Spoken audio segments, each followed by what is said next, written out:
So, good afternoon everyone. Now, where did we stop the last time?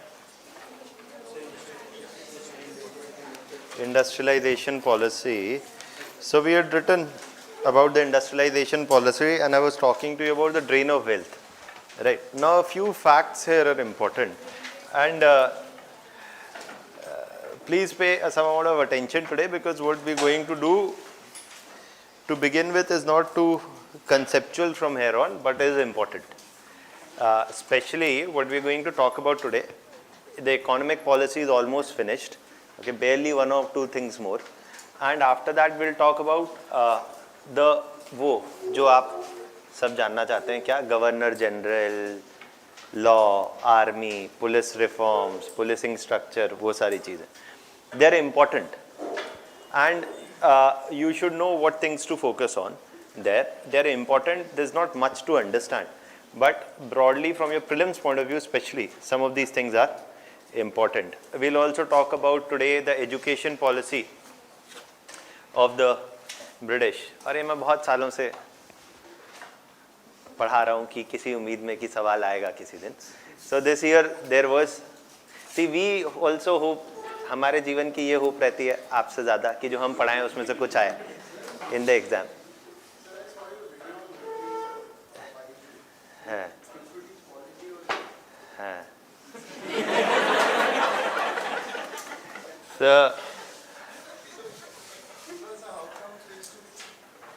सी मेरे जीवन में मैंने इतनी पढ़ाई कर ली है कि आप मुझको कुछ भी पढ़ाने के लिए बोलेंगे, I can do it with a decent amount of competence. मुझे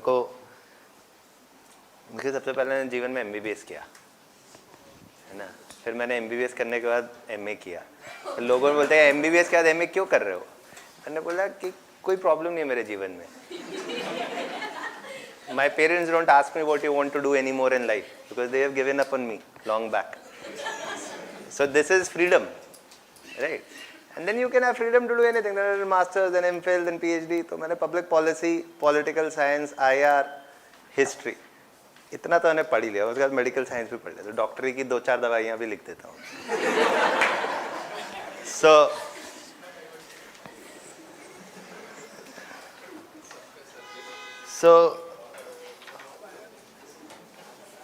आप बोले तो सरोगेसी लॉ, बायोलॉजी भी पढ़ा देता हूँ मैं आपको. It's not relevant from UPSC point of view.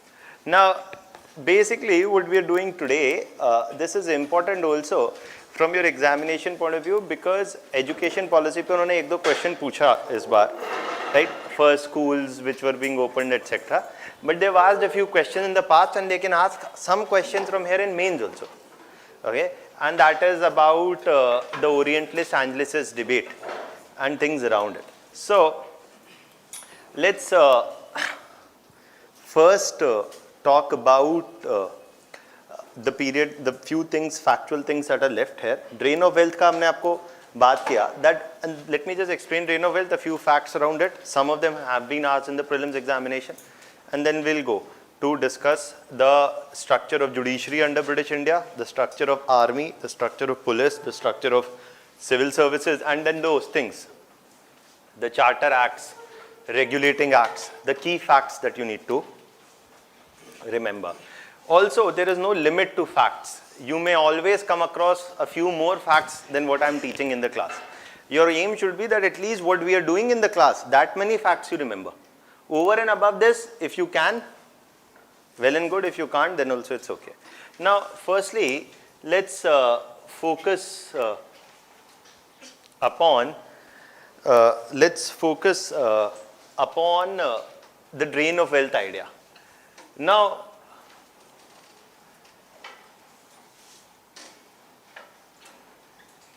in the drain of wealth idea basically is reflective of the fact something that had been emphasized time and again by a number of economic nationalists. Okay? And these economic nationalists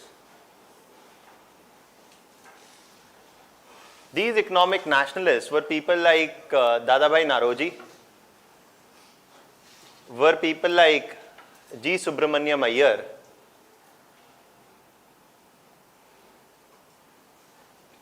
and were people like Dadabhai Naoroji, were people like G. Subramaniam Iyer, and were people like R.C. Dutt. Now, Dadabhai Naoroji wrote the book Poverty and Un-British Rule in India. Please write these names down. Poverty and Un-British Rule in India. This book was written by Dadabhai Naoroji. Ramesh Chandra Dutt wrote the book Economic History of India.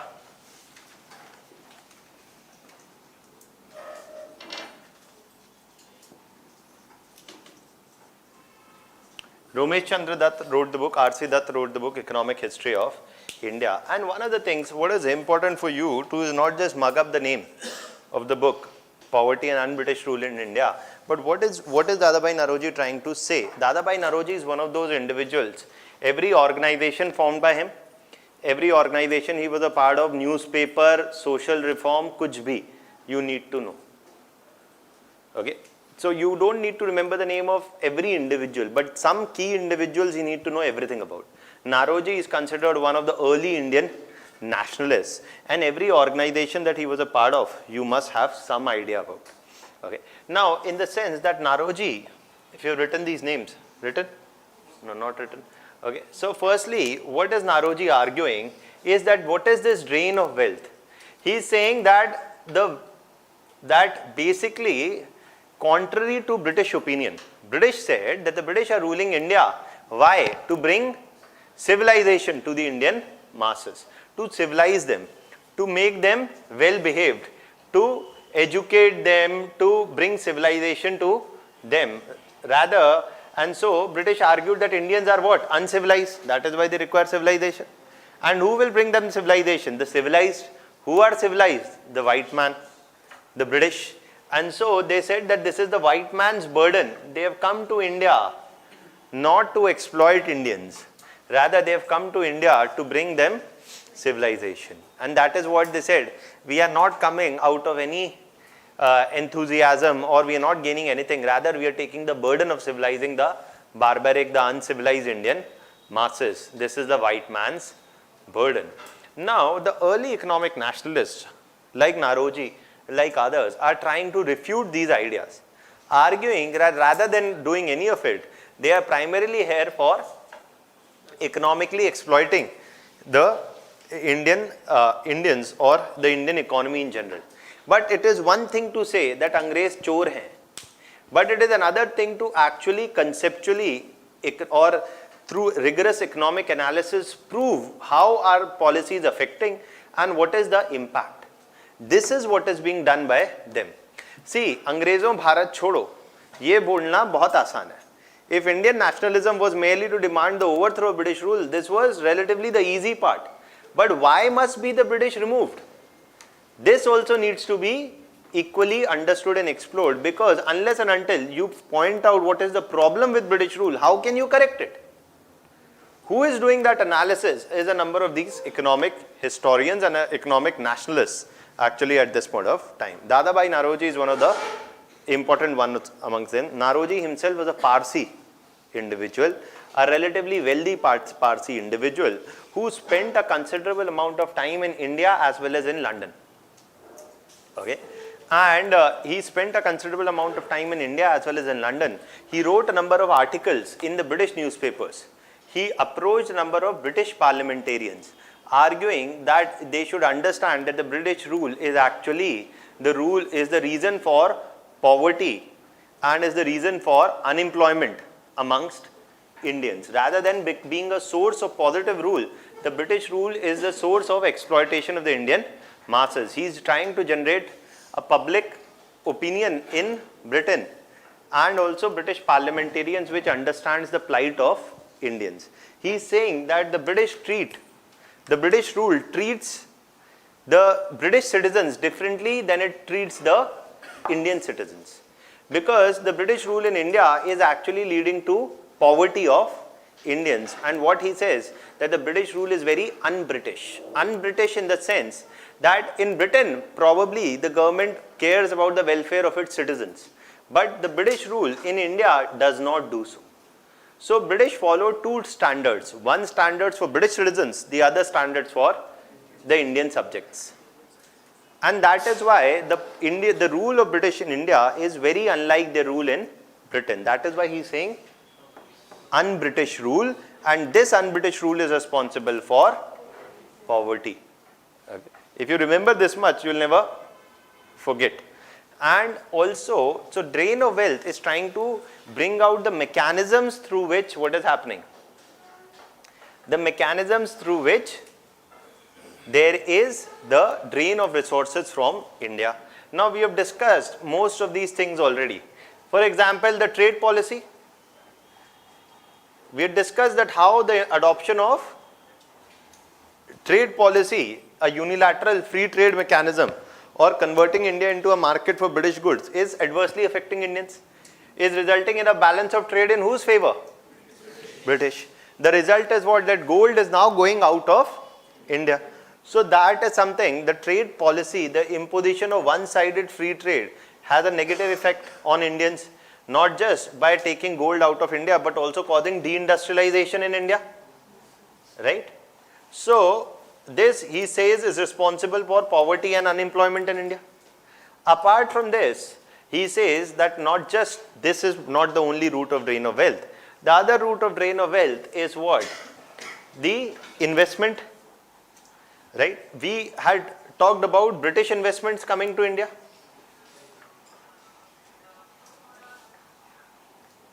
The British investments coming to India. And with the British investments coming to India, the British setting up their investment the British capitalist class setting up their industries in India actually exploited, apart from other things, cheap labor, cheap resources, wo koi baat nahi. But even if that is being exploited, another problem is what? That the profits were left largely untaxed. And this constituted another major route of drain of wealth through India, right? And the profits were left largely untaxed. The Indian government could not tax them. And apart from this, the trade policy, the British investments, there is also the expenditure pattern of the British. Because, and this is something that I am telling you now, the expenditure pattern of the British was such that they spent a huge amount of revenue generated from India on two things: the maintenance of the British army, and also one more thing, and that is salaries of the civil servants of the British East India Company officials in India. So much so that the salaries and of salaries as well as pensions. So much so that the salaries and pensions itself costed somewhere around 3% of the GDP, which is a huge amount of money. Okay, and basically huge salaries and pensions were drawn by East India officials, often from the revenue of the British Indian state, so much so that the salaries in East India Company were the highest in the world at that point of time. So basically not just the investment policies, the trade policies, but also the expenditure pattern. Maintenance of the British army was not just crucial for maintenance of British control in the region, but even beyond the region. The British Indian army would be deployed in other areas also. So all of this basically constitutes the drain of wealth. Now, why is this analysis important? Sir, drain of wealth ho raha hai. It really, why should we get into the details of how the drain of wealth is happening?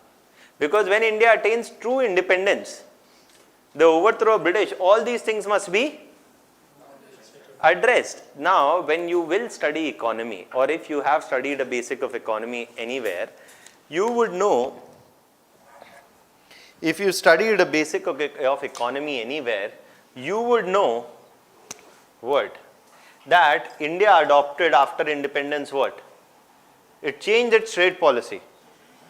It, rather than allowing a free entry of imports, restricted imports drastically.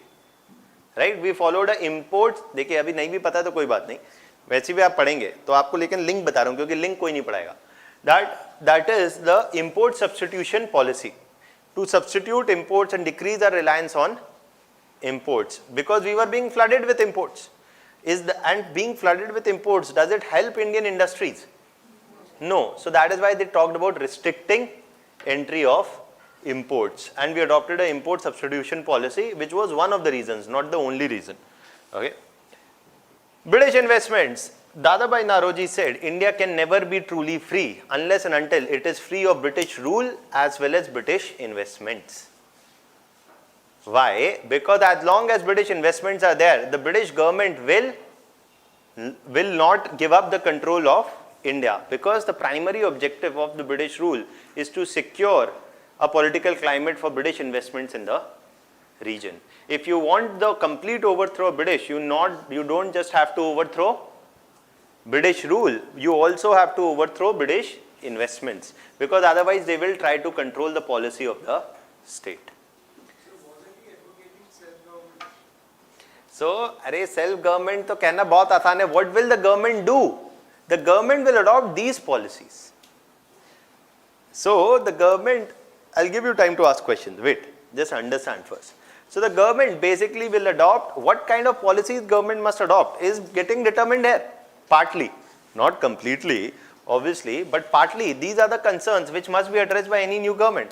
That is why when we started an when we started an industrialization policy, it was partly on a state-led pattern of industrialization, more importantly to keep foreign investments largely out. Foreign investors were kept largely out. In fact, a large number of foreign industries were either shut down or were nationalized. And most of the industries were either run by states or basically Indian, or some small sectors were open to private Indian capitalist class. Okay. बस एक broad है, आपको पता होना चाहिए. एक state-led pattern of industrialization था India में, and in that state-led pattern of industrialization, heavy industries were owned by the state, and other smaller sectors of the economy were open to Indian private players, not the British. So our policy from 1945 till 1990 was not to attract FDI, was rather to keep them out from as many regions as many sectors as possible. Okay. So a part of that is getting driven from all these concerns. So the drain of wealth theory is इसीलिए important है, because this is leading to the birth of, this is partly contributing to the birth of secular nationalism. It is important to overthrow the British, yes. The British are the source of backwardness of Indians, yes. But how exactly? They are doing this analysis. And this analysis has got nothing to do with religion, has nothing to do with culture.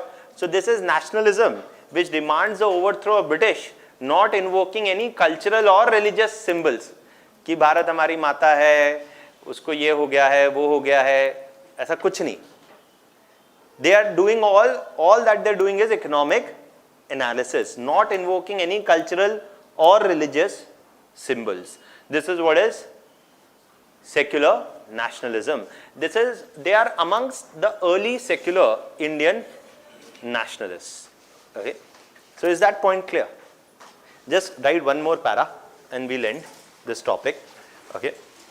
They'd ask the question once in prelims examination that who amongst the following were the early economic nationalists, and they had given all the three as the options, and then you had to pick 1, 2, 1, 2, 3. All the three are the early ones. Now, so you can write down, firstly, so we had written till drain of wealth, right? Now, write the next para. The drain of wealth theory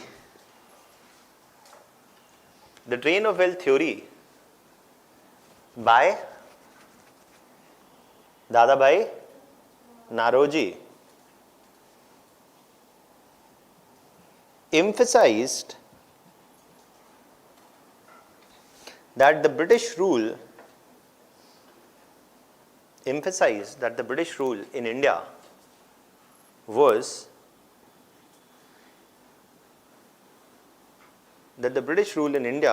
a source of poverty and exploitation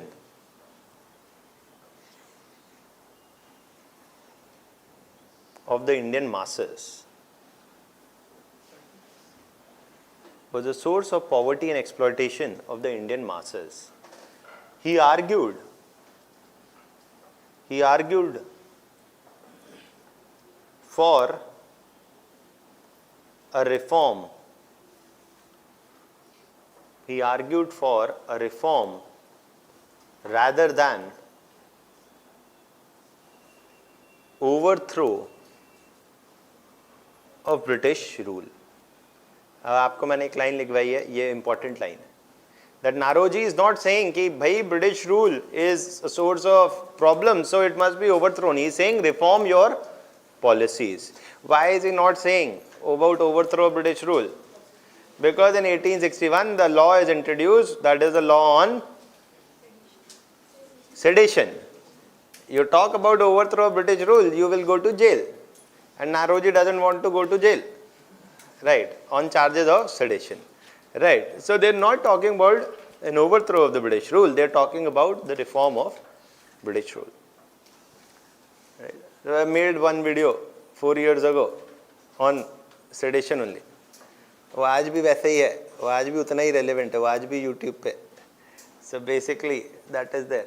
Now तब नाम कोई और थे 4 साल पहले, आज नाम कुछ और है, लेकिन नाम issue वही है. Okay. Now like write down. Under the drain of wealth theory,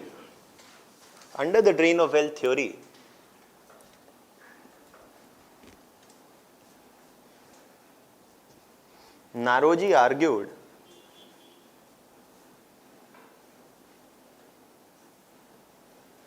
that British trade policy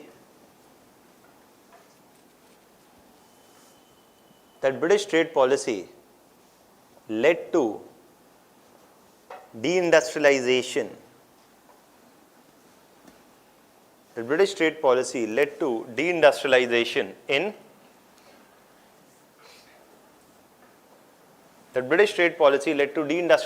in India. Its investment policies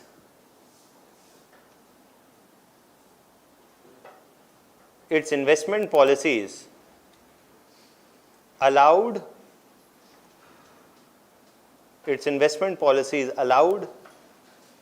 untaxed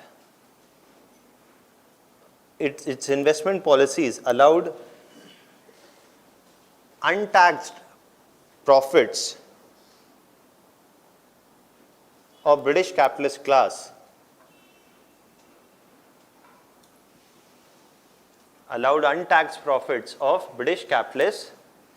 class to be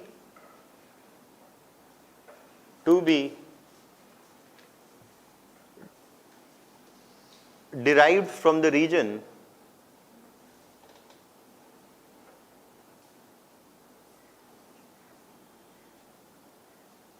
moreover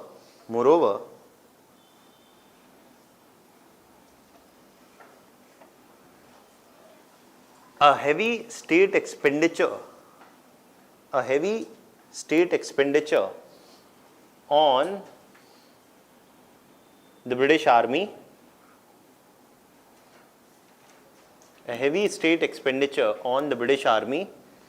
and the salaries and pensions of civil servants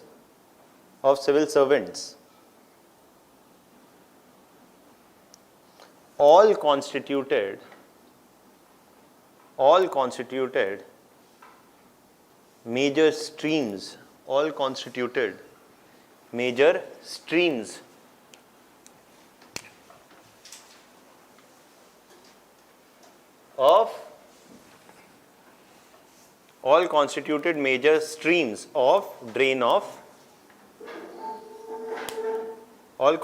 major streams of drain of wealth.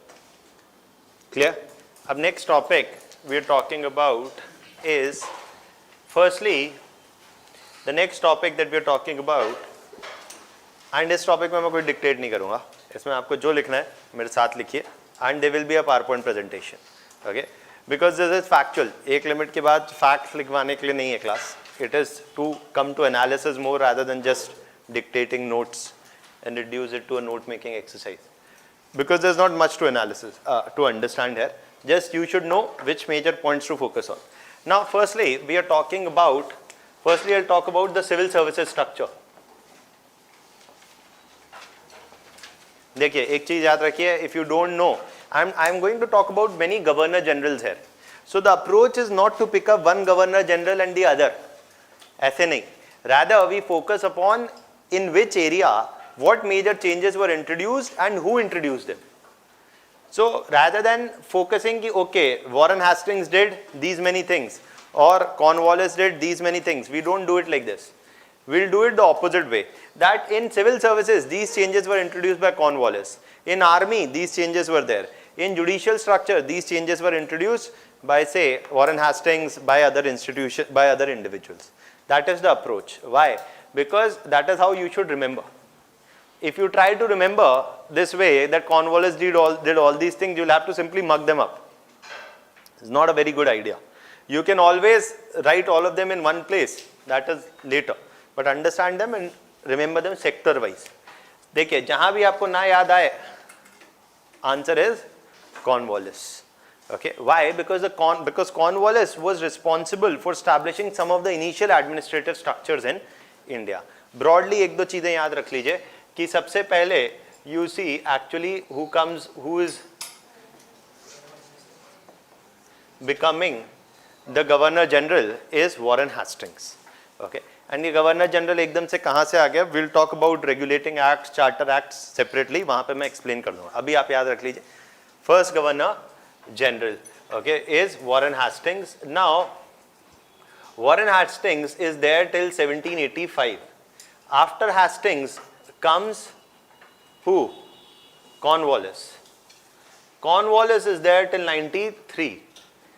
और भी लोग आते हैं, लेकिन हमें जिस पे focus रखना है, another individual जो आपके एग्जाम के लिए important है, that is going to be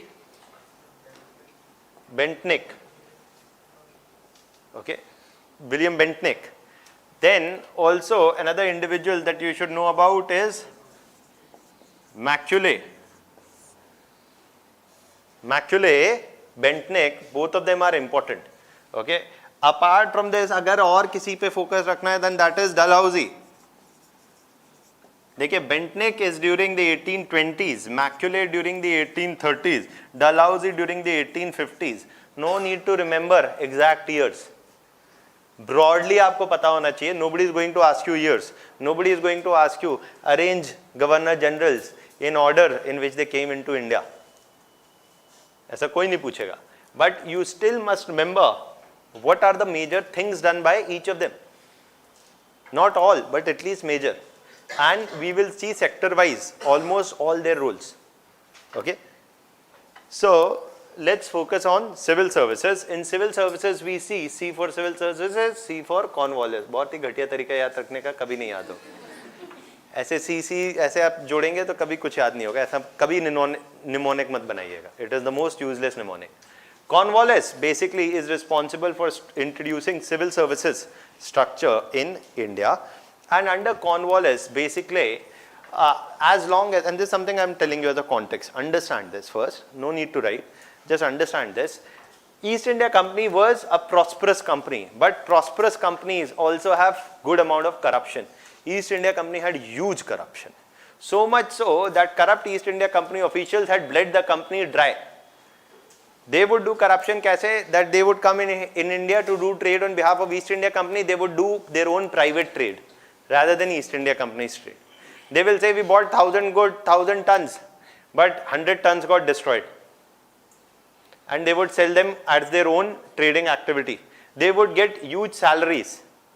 So corruption was one of the rampant things in the civil services. And when Cornwallis came, he is actually more interested in ensuring that this corruption within the civil services is tackled. So what does Cornwallis do? You don't need to just remember he is introducing civil services, but he is also taking swift steps to tackle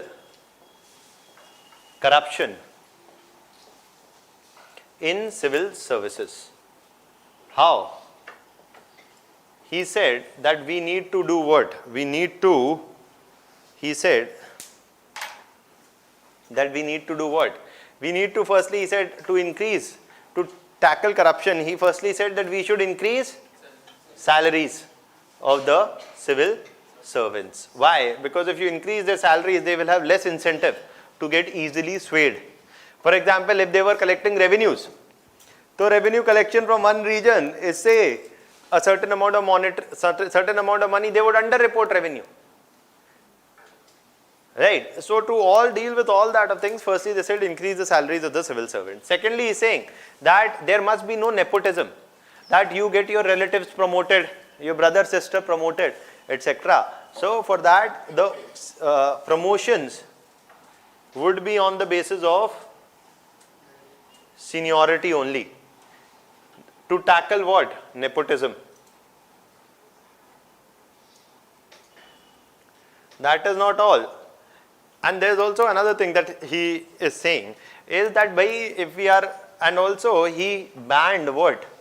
He banned the practice, he banned private trade, that is there. But apart from banning private trade, he also said that civil servants could not accept any gifts. That civil servants could not accept any presents from, wait, I'll give you time to ask question. Civil servants could not, I'll give time. Civil servants could not accept any presents from locals. ऐसा नहीं कि basically the local jagirdar say you had to collect revenue. Local jagirdar said, why can't we be friends? I like your rule very much. You are very efficient. Let me present you a gift. He gave you 5 acres of land as a gift. And then you developed a soft corner for him and you're no longer collecting revenues very efficiently. So, to prevent all of that, basically disallowed what? Use of or disallowed presents from being accepted. That is why civil services in India also has this, you have a code of conduct. In that code of conduct, above a monetary amount of, say, I think 20,000, or I think it is about 20,000. You cannot accept any monetary or non-monetary gift whose market value may be above 20,000. If it is there, if it is given to you in your official capacity, you have to submit it to the President office, to the Government of India's office. Only then the government will decide. ऐसा नहीं है कि आप किसी embassy में India के ambassador बैठे हुए हैं सऊदी अरेबिया में, Saudi Arabian king comes and says, oh, I like you so much, you've done so much for India Saudi Arabia relations. लो, यहाँ से जहाँ तक जो ज़मीन दिख रही है तुम्हारी. Can't do it. You can't accept that primarily because otherwise there is a conflict of interest. It can be a payback for some kind of shady deal, whatever. So you see that Ambanis have produced a movie for Hollandaise partner, right? The Indian Express carried that story, Hindu did not. जो हिंदू पढ़ते हैं उनको पता नहीं, जो Express पढ़ते हैं उनको पता होगा, right? Carried 2 days before the Rafale deal. Ambani's produced a movie for the French president's partner 2 days before the deal is signed. So Ambani has entertainment, Reliance Entertainment produced that movie. The conflict of interest, right? So that is something which is there. Let me just complete civil services, then I'll give you time to ask question on civil services, whatever is there. Now, this is something that is done by Cornwallis. Now, Cornwallis also introduced something else, and this is something that is relevant in all aspects of British administrative structure.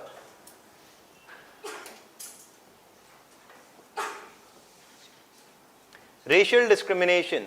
All the positions, the higher positions in the civil services, army, policing structure, all are reserved only for British, okay, or only for the white population. And basically he clarified this and saying so much by 1793 that all the positions in the British administrative structure above the salaries of some, I think 300 pounds a year.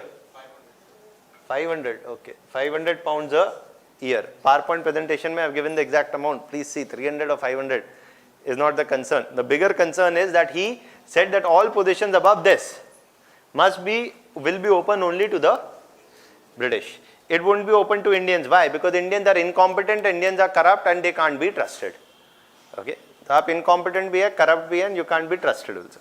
So he is saying that is why we will not open these positions. This is all that Cornwallis does in civil services.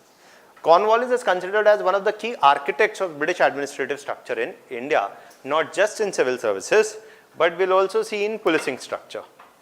Okay, we'll also see that he introduced key changes in judicial structure also.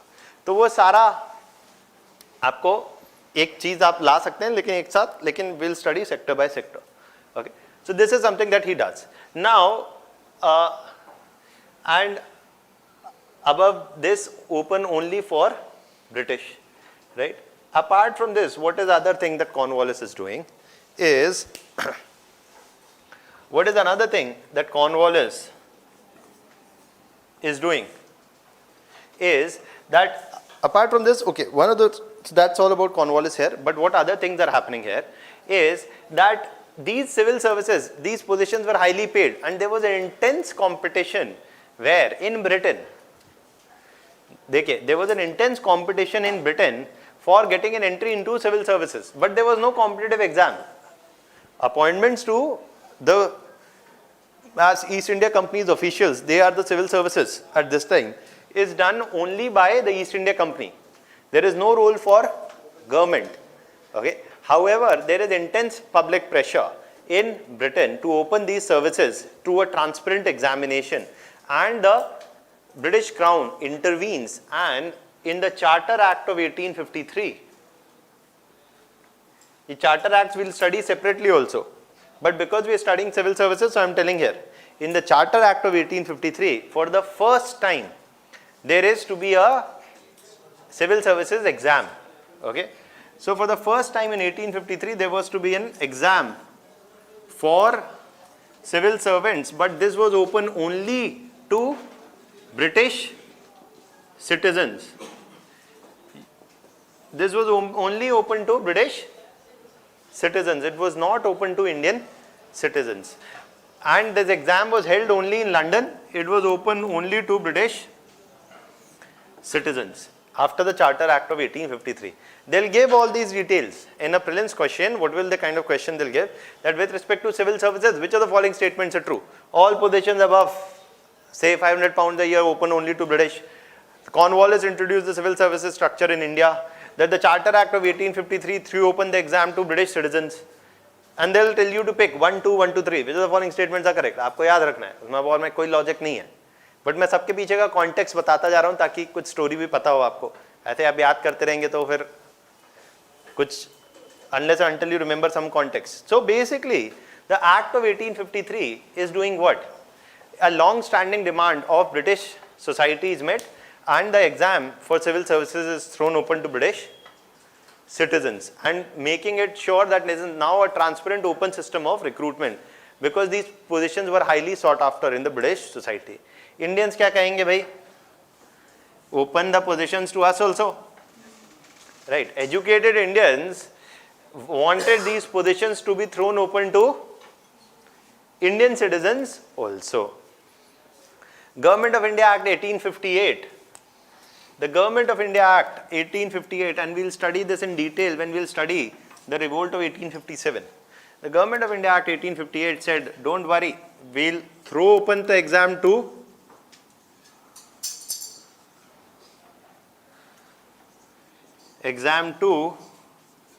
Indians.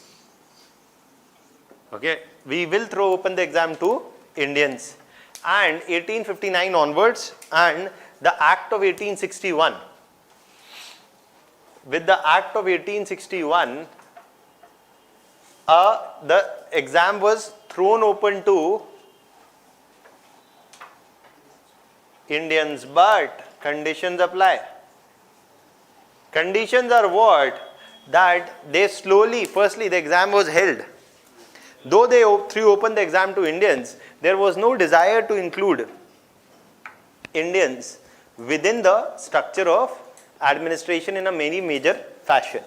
And thus, though they threw open the exam to Indians, they made the exam so difficult that most of the Indians could not even think of qualifying the exam. How? By keeping the curriculum of the exam such. For example, it required mandatory knowledge of languages such as Greek and Latin. Okay. The exam was to be held only in London, and the maximum age for writing the exam was decreased from 23 to 19 years. Maximum age was decreased from 23 to 19 years. After 1861, slowly all these changes were introduced, and this is the situation by 1878.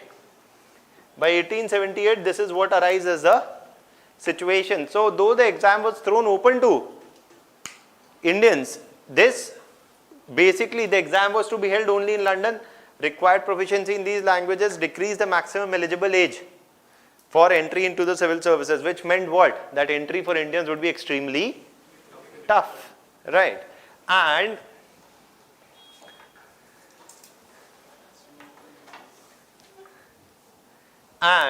this is not all. This does not stop here. So what is the demand of early Indian nationalists? The demand of the early Indian nationalists was what? Was the Indianization of civil services. They said ये तो unfair है.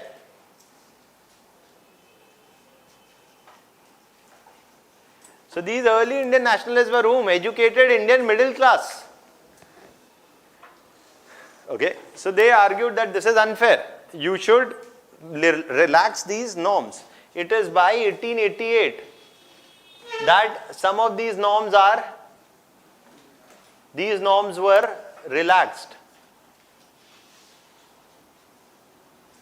Satyendranath Tagore,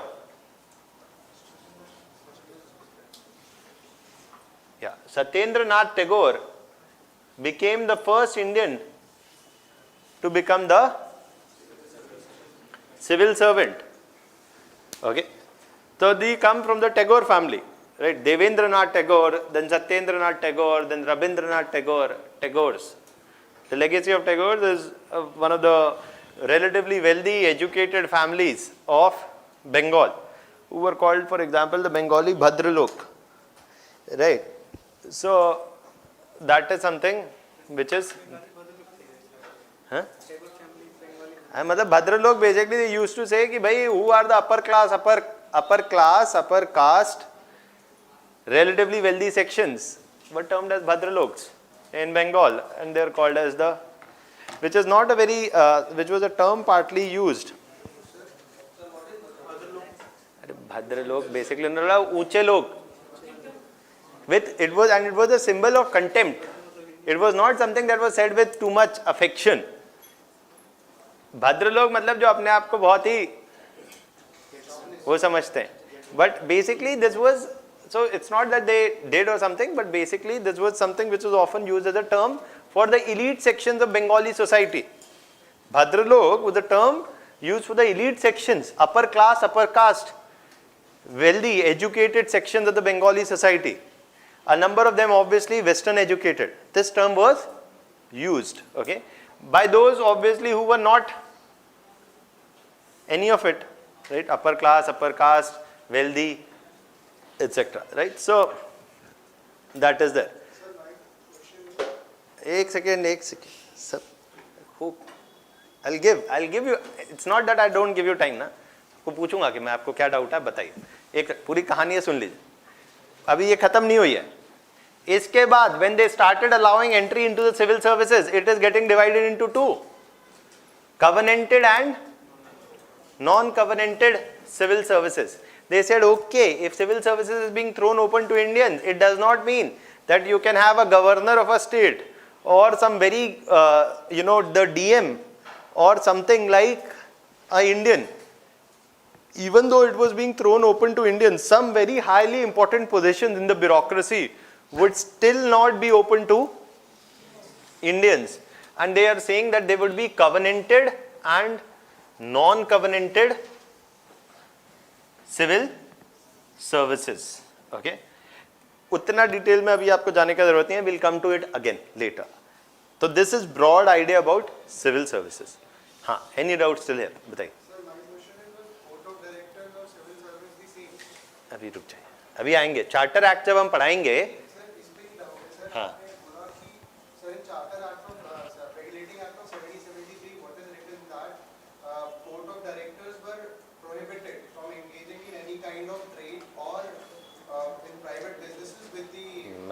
regulating act का नाम नहीं लिया अभी तक। So 1773 में, so that's why I asked you that code of directors. अभी हम 1773, 1784, 1813, 1833 सब पढ़ेंगे, रुक जाइए। My doubt is sir 1785 का 1785 में ये कॉर्नवालिस आता है। So कॉर्नवालिस 1785 में आया, but regulating act 1773 में आया। तो 1773 में ही the code of directors were prohibited from engaging in any type of trade with the locals. So how come Lord Cornwallis got all these things? Because it was already mentioned in the regulating act of 1773. अभी रुक जाइए, मैं अभी भी यही बोल रहा हूँ, आपका डाउट है, आप रुक जाओगे। जब मैं बोल रहा हूँ आई गिव यू टाइम, जब मैं 1773 एक्ट की बात करूंगा, तो first tell what is the court of director, what is board of control, what is the role of court of director, फिर हम पावर्स पे आएंगे, फिर वहां पे मैं आपको बता दूंगा, ठीक है। और बताइए, any other doubt? No issues, और बताइए, any other doubt still there? Now if that is about civil services as a broad idea, the next thing that we have to focus upon is policing structure. Civil services reform is a very important topic. We talk about that today the civil services needs a number of reforms. We say lateral entry is required. We say many other things. ये सारे topics important है. आपके syllabus में सीधा सीधा line लिखा हुआ है. Civil services in democracy, issues and challenges. ये सीधा सीधा syllabus में mentioned है. In governance, in paper 2 also, it can come in ethics also. What kind of reforms are needed in civil services? One of the things which has been increasingly talked about these days is lateral entry, right? That was there in newspaper. Government has opened 10 positions, right? So that is there. Now, policing. When we talk about policing,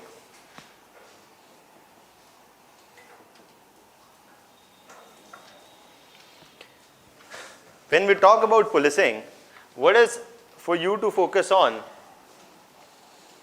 is that the key individual again responsible for introducing the policing structure in India is whom? Okay. And Cornwallis is saying what? He modernized the older system of thanas.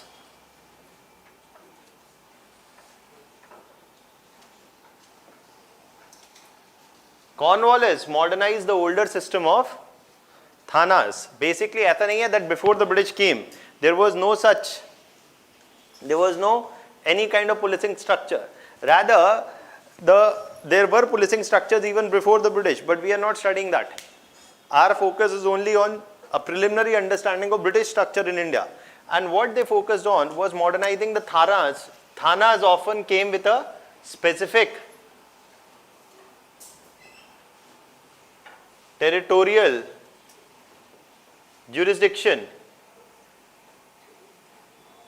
For example, we say that there is a Karol Bagh, there is Rajendra Nagar, right? So every region will have the police station in every region will have a specific territorial jurisdiction. Okay, this is a system that is put in place by Cornwallis by reforming the older systems. Now, what is Cornwallis saying? That up till the level of the thanas, a Indian official can be appointed in the policing structure, and basically the Indians could be appointed till the level of daroga, who would head a particular thana, right? Indians could be appointed till the level of opposition of a daroga. Any position above the position of the daroga in the policing or law and order system would be only for the British. So in one district there could be many such thanas. All of them will report to whom? The SP. The position of SP was introduced by Cornwallis. The position of SP was introduced by whom? Cornwallis. So Cornwallis had introduced two kinds of administrative structures in every district. One was to oversee the day-to-day administration, and more importantly what? Revenue collection. Who would be they? They would be the district magistrate, or what you term as today, basically the district magistrates, they would be in charge of day-to-day administration. For police and law and order, there would be the SP. So this is how these organs had probably come into existence at the district level. So Cornwallis introduced the position of SP, okay, and the rest of the administrative powers were with the, and including overseeing revenue administration is with whom? DM, right? Very obvious, right? Now this is not all. When Cornwallis introduced this, this undergoes a change. Later, after Cornwallis, comes William Bentinck, and Bentinck basically changed this system. What did Bentinck say? Bentinck said, we don't need SP. We don't need SP. Bentinck argued that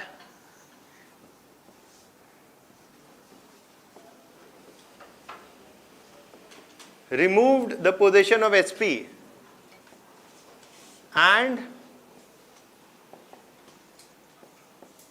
removed the position of SP and did what? After removing the position of SP, did what? Transferred this role to whom? DM. The district magistrate now, after, and Bentinck comes, right, in 1820s. So after the coming of Bentinck, these roles are being transferred to whom? DM. DM already is in charge of administration, revenue collection, उसको law and order का भी responsibility दे दिया, तो क्या होगा? That ultimately it is going to lead to overburdening of the DM. And this is what was soon realized, that DM is getting overburdened.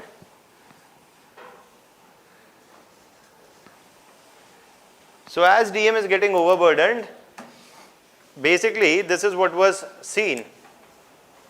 So basically a new act was introduced.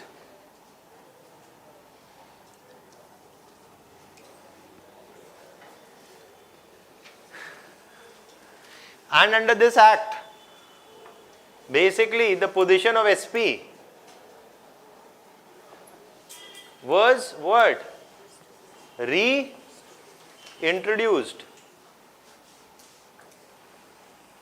The position of SP was reintroduced. तो ये आपको basic पता होना चाहिए. At least this much. Any doubts? Anything you want to ask on policing? Yeah.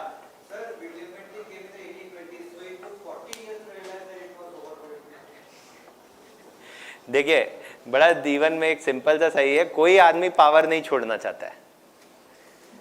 If DM is getting more power, DM will never say I am getting overburdened. DM will say all ले आओ. More power means more authority. Nobody says अरे I don't like power or authority. So in that context, yes. So basically there is nobody who wants to give up power. If you ask IAS officer, can you be home secretary? He'll say yes. Can you be environment secretary? He'll say yes. Can you be foreign secretary? He'll say yes. Can you be coal secretary? He'll say yes. Can you be anything? I can be anything. Just give me power. I'll pick up the skills on the job. Right? So that is why, anyways, so we were talking but today ki bhai there must be specialists. Right? And you can't be like at the highest policy making levels, you require more specialists. तो देखिए एक interesting चीज़ आपको बताता हूँ, क्योंकि ये बात हो गई तो अभी क्या हो रहा है, सरकार ने 100 सीटें कम कर दी हैं. आने दीजिए और नोटिफिकेशन 1-2 साल में यही सरकार रहेगी तो और सीटें कम हो जाएंगी. In 1999, the seats, the last time the BJP was there, the seats fell to 400. It's a stated policy of this current political party to reduce intake. तो एक तरफ तो there is a reduction in intake. एक तरफ other तरफ is there what? Lateral entry, opening it to the private sector. तो जिन bureaucrats के बच्चों का नया हुआ है सिलेक्शन अभी तक, वो आएंगे lateral entry से. There is a lot of resistance in the civil services to lateral entry, and a lot of people are angry with lateral entry being allowed because it's an opening made for 10 posts today. And these are not posts like niche wala, these are the highest level posts, joint secretary and above. So already there is a shortage. The civil service, we keep saying, study in foreign policy, the size of Singapore ka foreign service is bigger than India's foreign service. Singapore and India.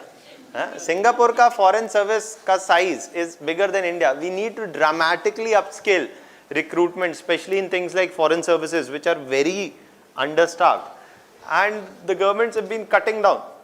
Okay, so that there is that point of concern. Nobody wants to give up power, and even if you're recruiting from the private sector, which also lowers the morale of those who are sweating it out in the civil services from the bottom. So that is there. Now let's come back here. So the position of the SP is reintroduced. Next topic that you broadly need to know about is judiciary.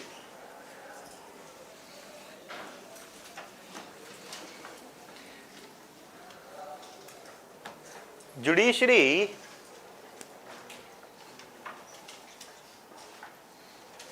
it's not that there were no judicial structures in India before the British arrived. There were, but the British basically talked about introducing new systems of judicial structures in India based upon two things: the rule of law and also what? Equality before law. They said we are a superior civilization. Why? Because we have the rule of law and we have equality before the law. We are here to bring this gift to India also. The rule of law and equality before law. That basically, irrespective of an individual's position, class, rich or poor, the same crime will be punished with the same punishment. And the rules will apply equally to one and all. Now, this is said, and it is in this context. Then the British say, we are serious about this. And the British introduced under, again, Warren Hastings this time. Warren Hastings is the one under whom some of the first education institutions in India were established, and I've given those names: Calcutta, Fort William, and all these things in the PowerPoint presentation. Will come to education anyway separately. But more importantly, here the judicial structure, its foundation is laid by Cornwallis. And they say that we are trying to introduce what? Equality before the law.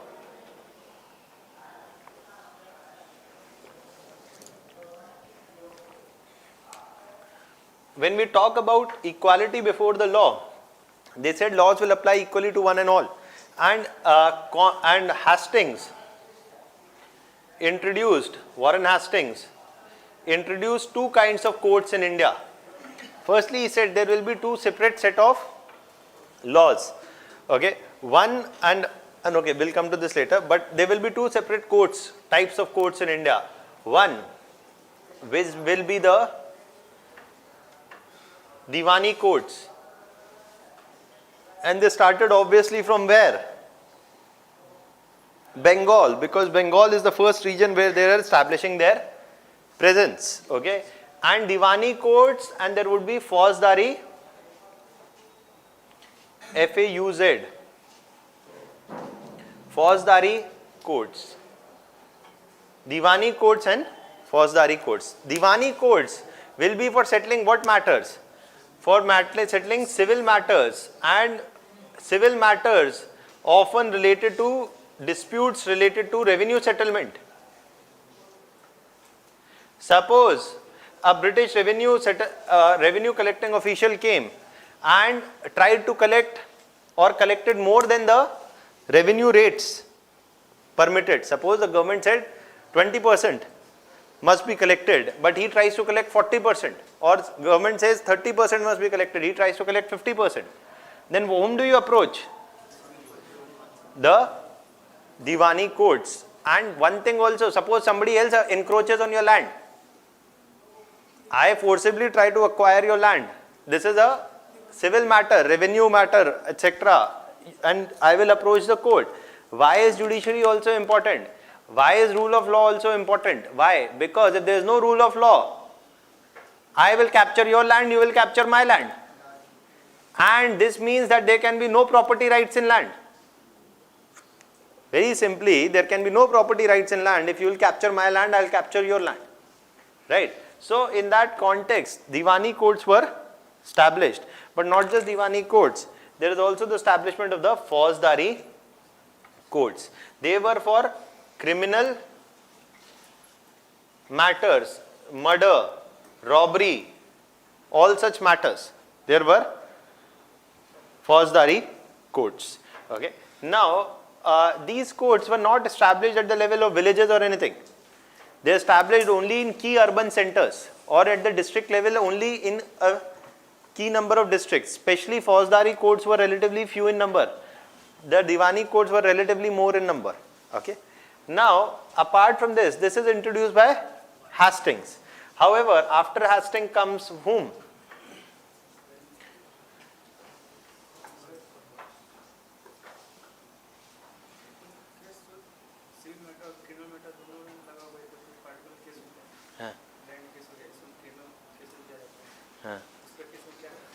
अब देखिए जैसे आप ये बोल रहे हैं कि आपने देखी कोई हिंदी पिक्चर तो ही acquired forcibly acquired your land तो मैटर दीवानी है but he murdered also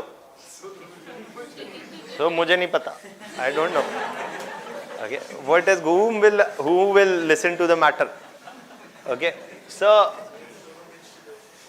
basically what is being done by Cornwallis is doing something important and you must know this because they'll ask these kind of details that in what Cornwallis is saying is that okay this is fine but the system has a problem. Suppose you want to appeal the verdict of the Diwani court. There is no court of appeal. They are the first and final courts. There must be some court of appeal. So he says that we need to reform the system and we must provide a court of appeal. So he says okay let the Diwani courts stay.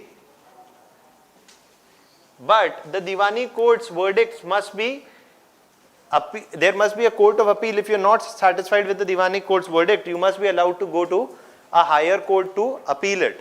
And for this, there were established what was called as the circuit courts.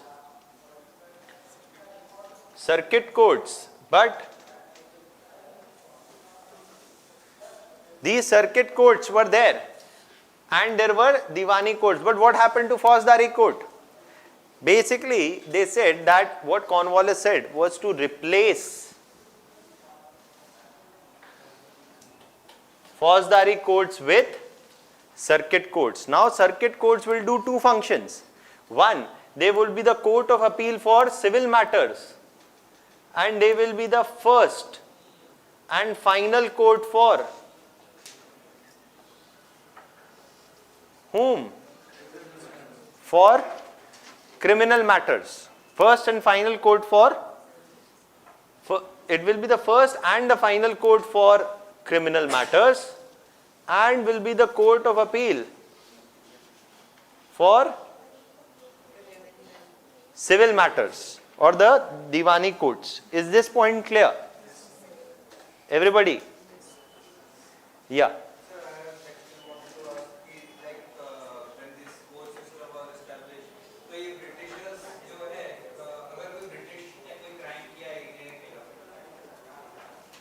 I know what your question है अभी आगे आएंगे इसलिए मैंने पूछा ये point अभी समझ में आ गया आपको हाँ so Hastings yes anyways Hastings is the one who comes before Cornwallis okay so Hastings comes first then comes Cornwallis is modifying the system established by Hastings and what is he doing he is not abandoning the system he is modifying it Fauzdari courts with circuit courts और ये point clear है हाँ इस point में कोई दिक्कत है हाँ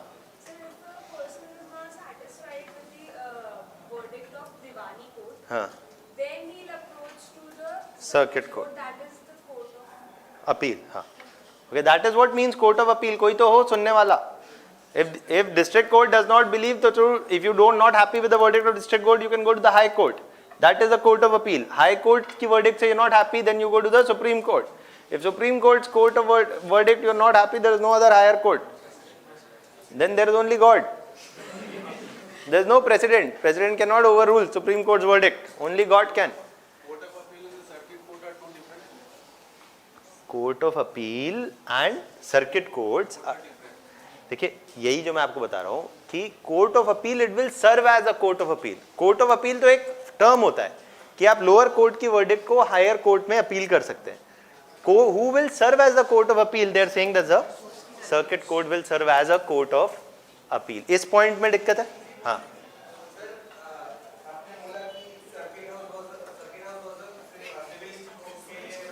circuit court was a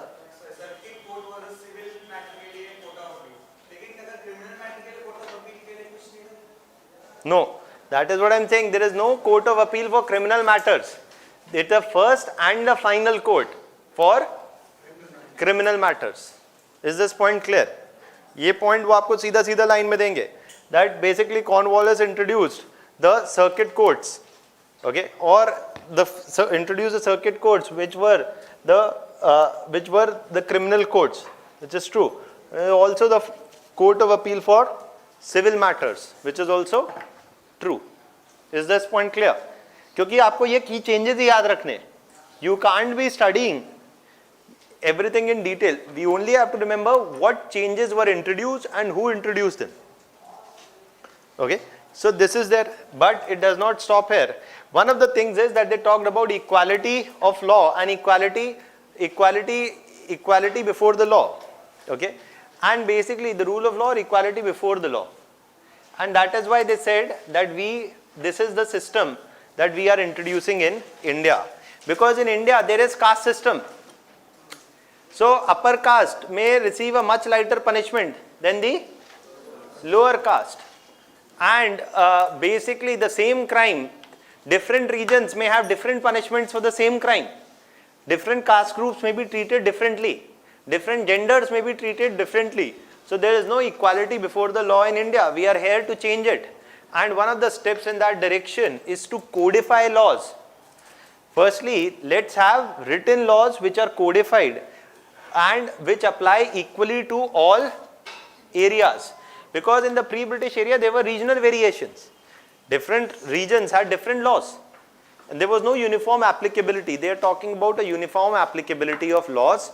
Laws which are written, laws which are codified, and which have established procedures of determining what is an act of robbery, what will be considered as an evidence in an act of robbery, what will be the procedure of investigation, what will be the procedure of determining what can count as a evidence. ये सारी चीजें should be written, should be codified, should be documented, and for this purpose a commission is appointed, and that commission is which under Lord Macaulay in 1831 a commission is appointed under Lord Macaulay, that is the Macaulay Commission. The Macaulay Commission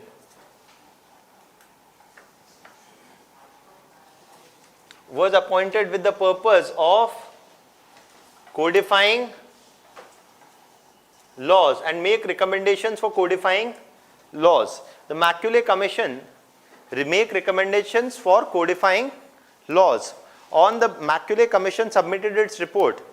3 decades later, it is on the Macaulay Commission's report recommendations that the IPC, the CPC, the CRPC, the Indian Penal Code, the Civil Procedure Code, the Criminal Procedure Code is drafted. Penal Code, देखिए Penal Code में क्या होता है? What is punishment? What will be the punishment for murder? It will be written in the Penal Code. What will be the punishment for attempted murder? What will be the punishment for manslaughter? ये सारी details, murder किस condition में हो रहा है, so उसके according क्या punishment होगा? Minimum maximum range of that punishment is written in the Penal Code. Civil procedure code बता रहा हूं मैं ताकि आपको कुछ पता भी तो हो. ऐसे आपने रट लिया कि आईपीसी होता है, सीपीसी होता है, सीआरपीसी होता है. क्या होता है? किसी ने पूछा तो आपको कुछ ब्रॉड तो पता हो.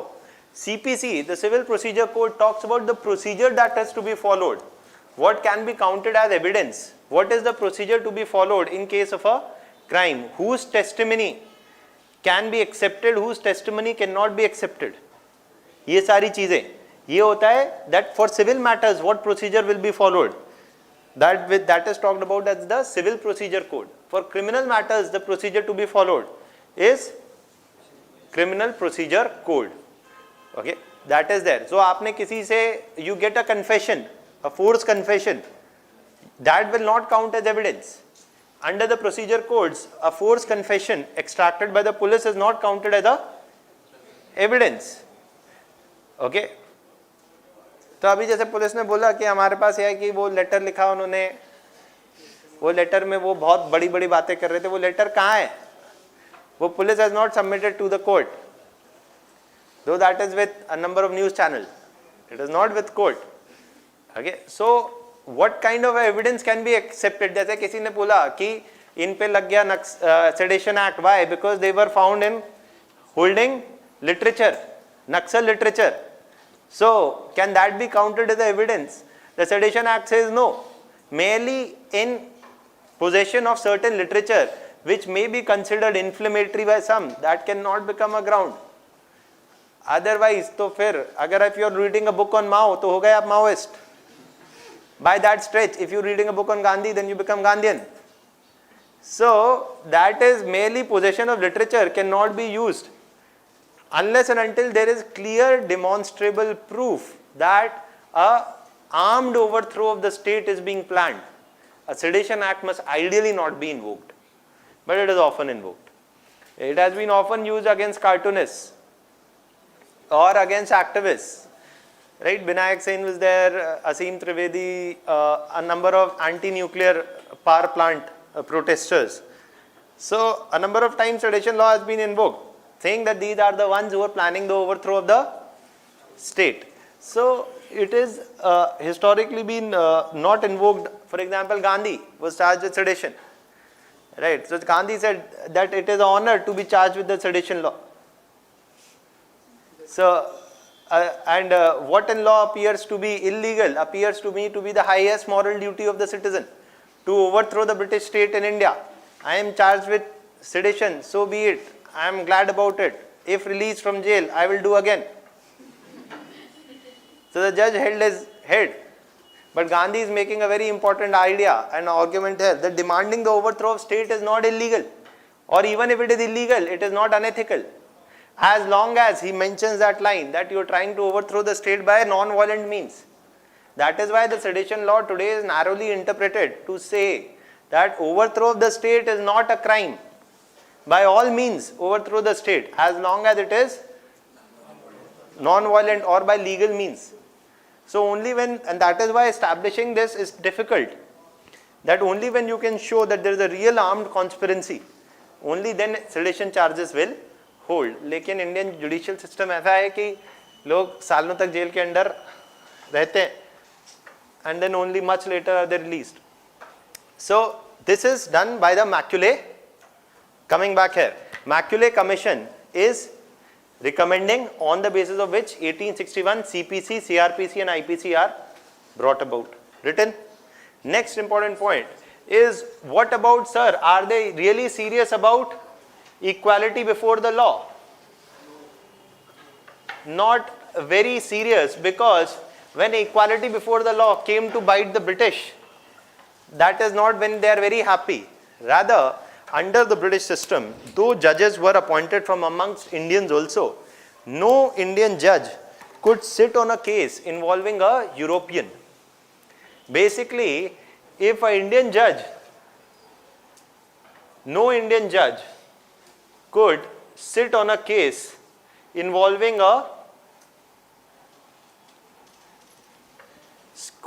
no Indian judge could sit on a case involving whom?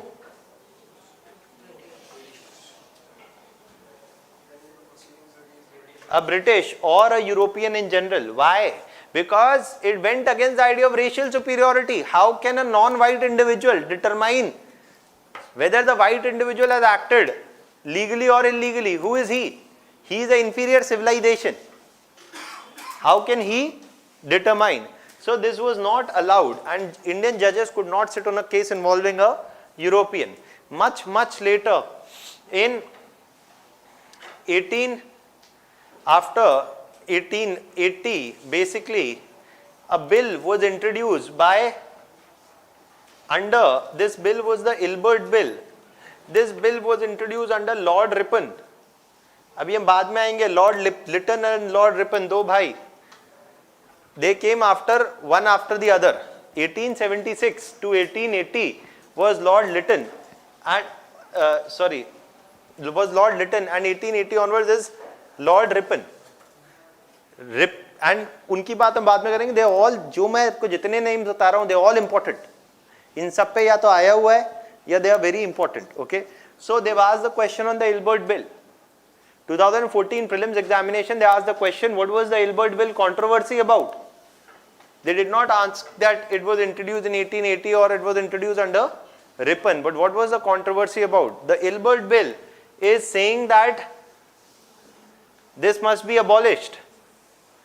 Ilbert Bill is saying that abolish this racial discrimination in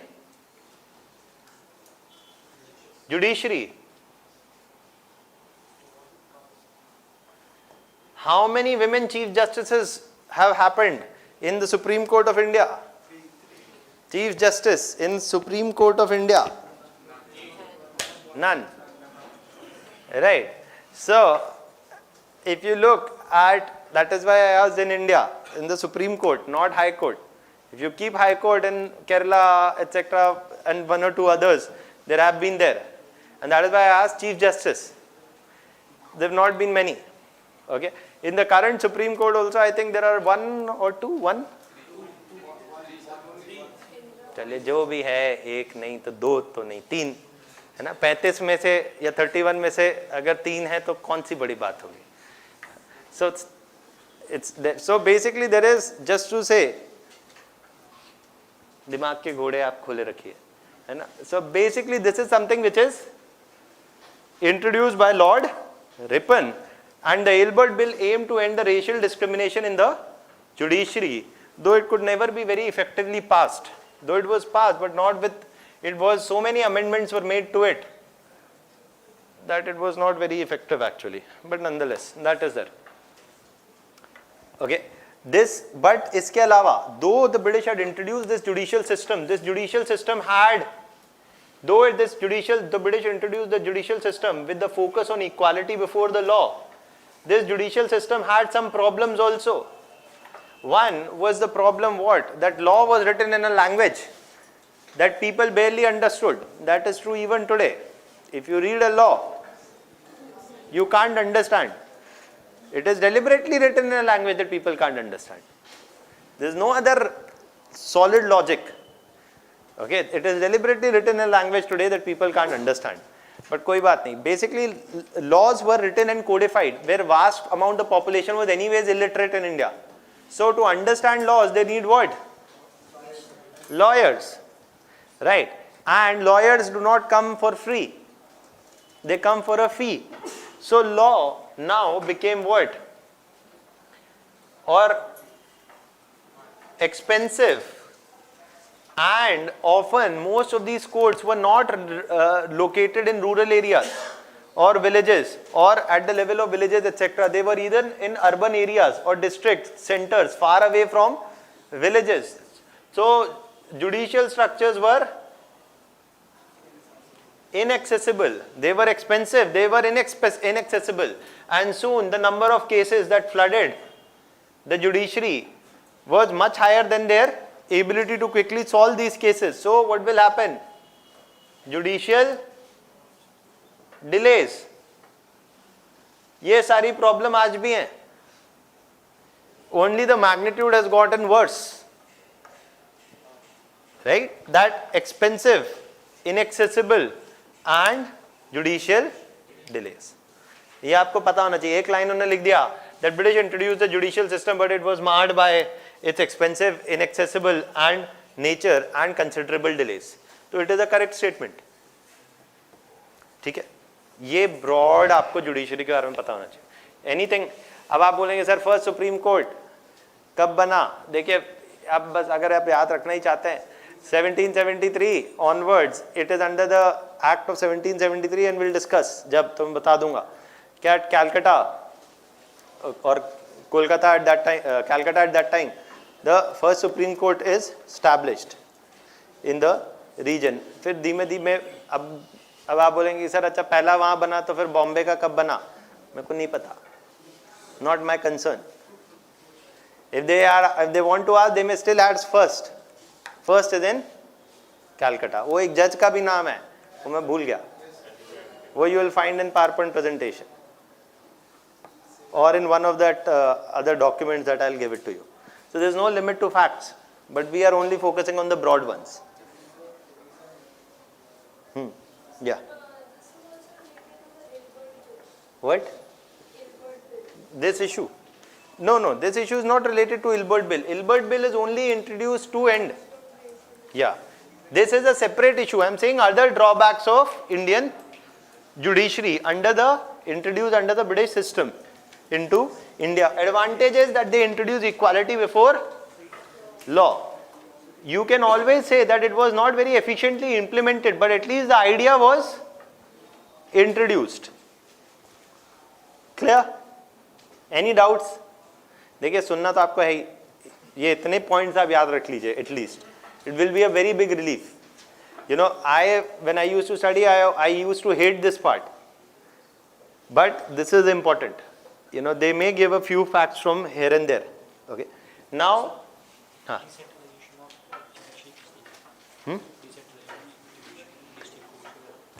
so decentralization of judiciary is basically something जो हम शुरू में हमने बात किया। Yeah, so that it is, yeah, from there onwards itself. Anything else? Now the next thing to focus on is army के बारे में हम separately बात करेंगे when we'll talk about war of 1857. I'll tell you about the British structure of army there. Okay, what we are now focusing on is education policy of the British. Okay, now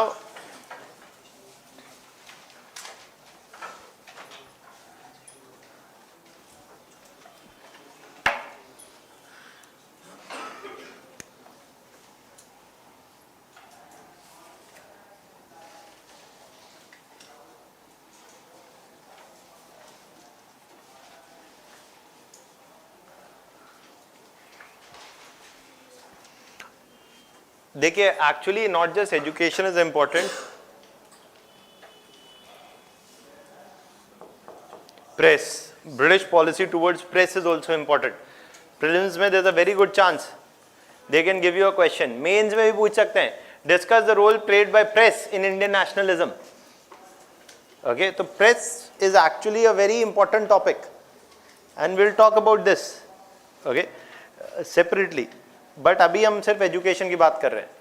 okay, so let's talk about education and in education policy of British. Why are we studying this is predominantly because the British were in charge in India right up till the 20th century. When British left India, the state of Indian primary education was in shambles. Okay, and the state of not just primary education but education in India just in general was in a very bad state. Okay, and what was the reason for this? Partly is the British policies in India. So we should have a broad understanding of this. Now, who established first Sanskrit college? किसने बनाया? Fort Williams किसने बनाया? Calcutta मदरसा किसने बनाया? I have given those names in the PowerPoint presentation. You read it from there. वो मेरा को कोई interest नहीं है discuss करने में. What I am more interested in discussing is the policies of the British and their impact. क्योंकि इस पे question mains में भी आ सकता है. आप पढ़ रहे हैं Gandhi, Nehru, Patel, Ambedkar, they can ask you to discuss the education policy of the British and its impact upon colonial India. This is one topic they can directly ask in mains because it's a substantive point. Okay, so to understand this, firstly, one of the things that you must know is that we are going to study here 2 or 3 things. One thing is the debate within the British. Okay. And this debate within the British was in two camps, the Orientalists and the first fact that you must remember here about education policy की ये सारी debate कब चालू होगी? Education की policy जब बनाएंगे जब आप पैसा लगाएंगे. अगर आप पैसा ही नहीं दे रहे हैं तो फिर पॉलिसी क्या करेगी? Right. So basically you see after the Charter Act of 1813 they agreed to allot 1 lakh rupees for the purpose of Indian education. Okay, the British Crown in the Charter Act of 1813 agreed to allot 1 lakh rupees, but even though they agreed to allot 1 lakh rupees, it was not immediately used. For the next 10 years they kept debating of what to do with this money. Okay, as if this was some supremely high amount of money. It was a meager amount of fund, but they debated what should be done with this fund. Okay, it is only after 1820 that actually this fund is going to get used. Only after 1820s these funds were put to use. For the next 10 years they did not put this to use, rather they debated. So what was the debate? The debate was on two features, on two major issues. One was what must be the content of education, what must be the medium of education, and thirdly also what must be the objective of education. तो आप बोले sir objective में क्या दिक्कत है? Education का objective is to get jobs. Education का objective क्या है? आप अपने घर वाले से पूछे क्यों चाहते हो कि हम पढ़ें?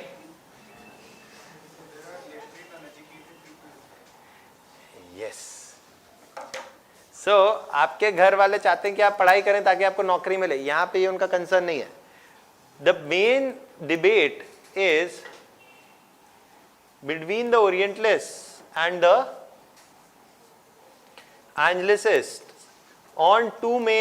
on two or three main issues. First is what must be the objective of this education policy. Secondly, what must be the content, and thirdly what must be the medium.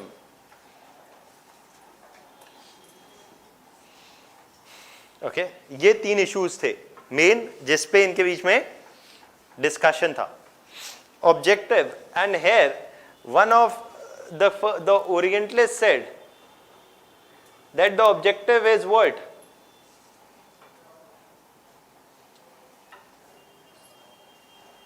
Universalization of education, or what? Educating the masses. इन्होंने बोला that we need to educate the masses. क्यों? Why should we educate the masses? They can repay proper taxes. No. They can help in administration.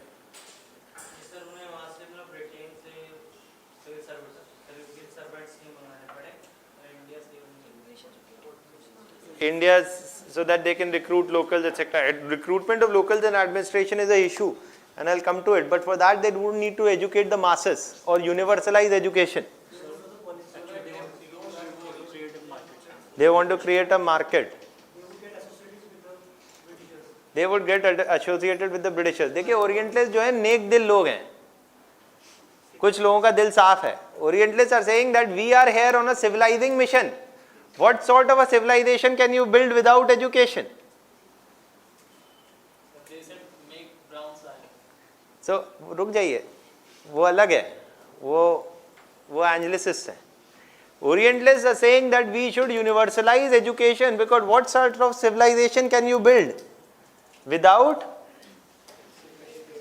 education and without educating everybody?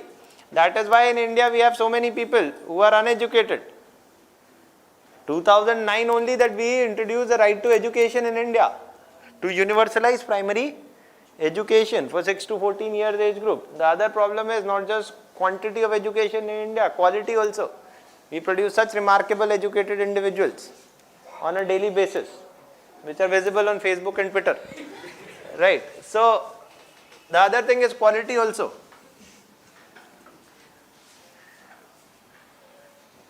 So that is there.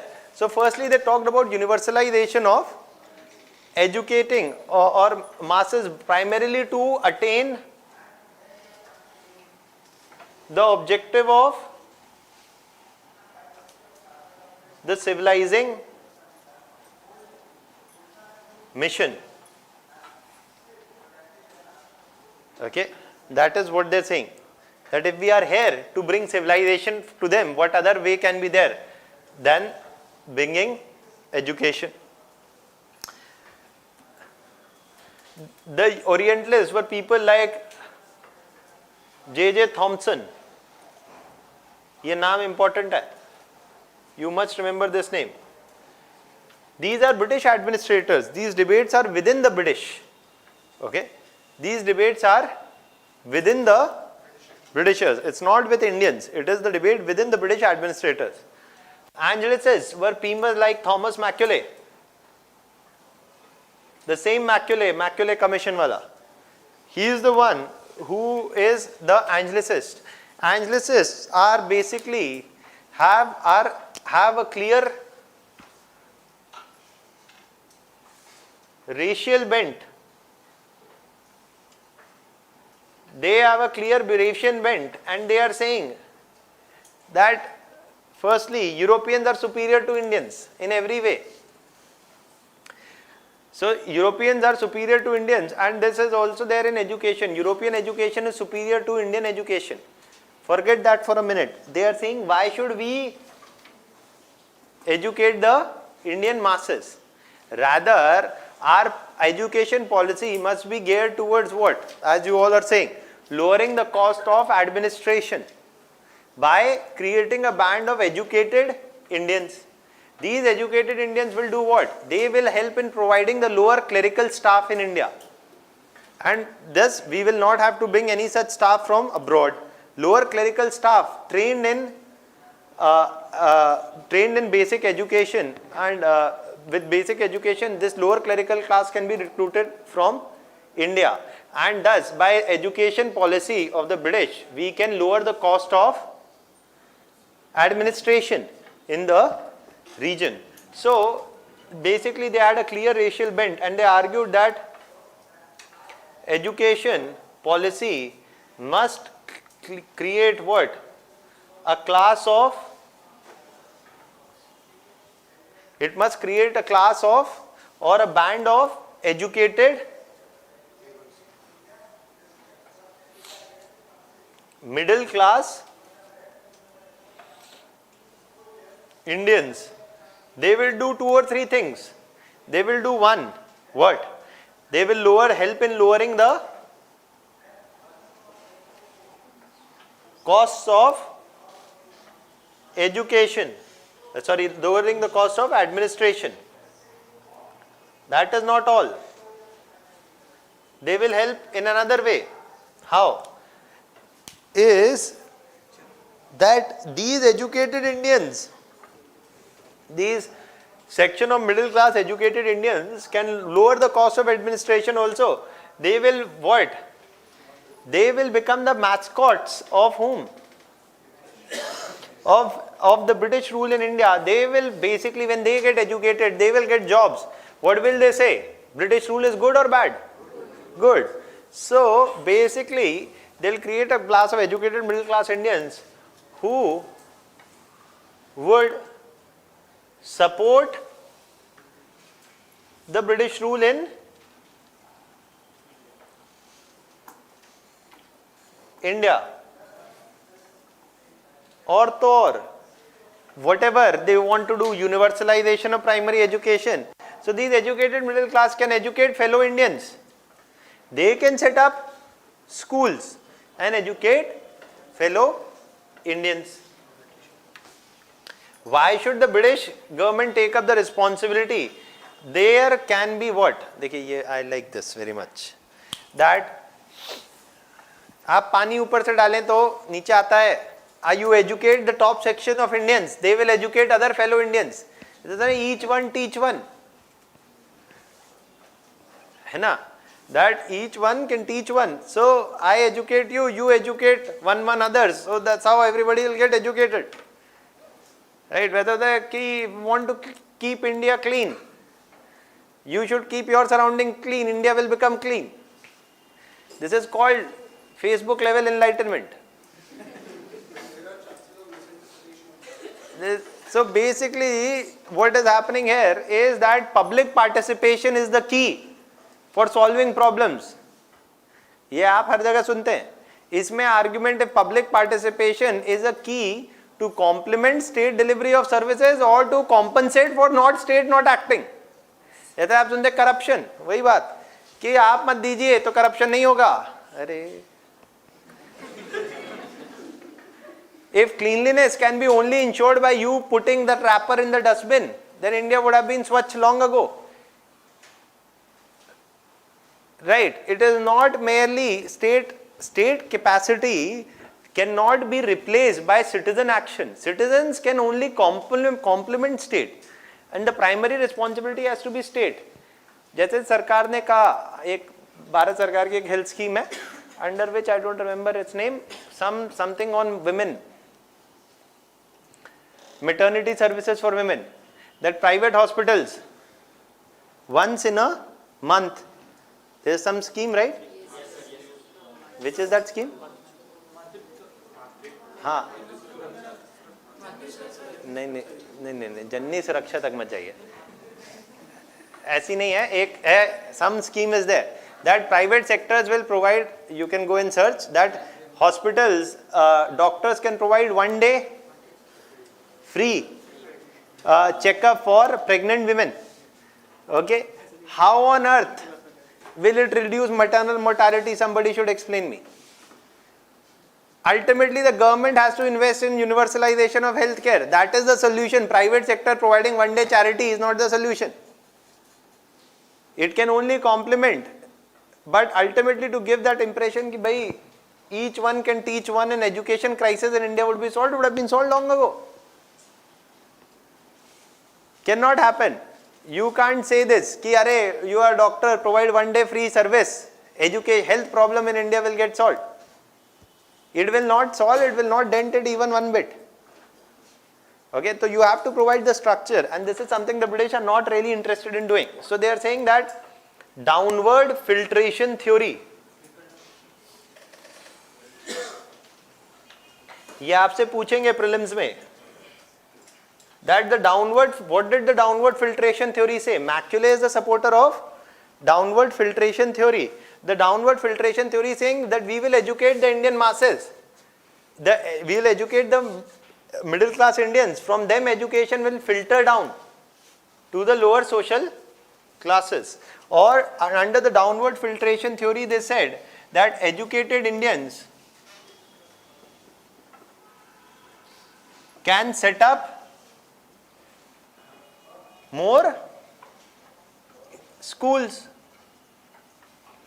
and we will only educate a section, they can educate other Indians, and that can achieve mass education if required. Okay, so it is up to the Indians whether they want to educate other Indians or not. British government has no role. So that is there. Okay, ये तो पहली debate ही हो गई इतनी बड़ी कि objective क्या है.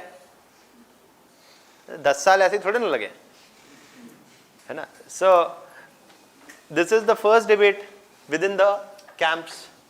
The other debate is upon, next two are very simple, content and medium. देखिए आपको एक बड़ी सिंपल सी बात बताता हूँ. कंटेंट और मीडियम के लिए एक एग्जाम्पल लेते हैं. You've seen that movie Newton? If you have not, then you must. If you have, then you will understand the example.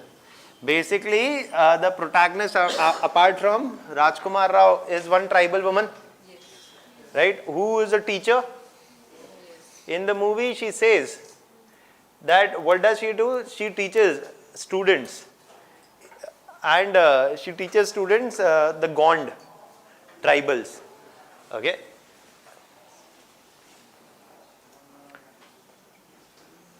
one of the challenges in tribal education in India is this, that you give them NCERT textbook, tribals will throw them away.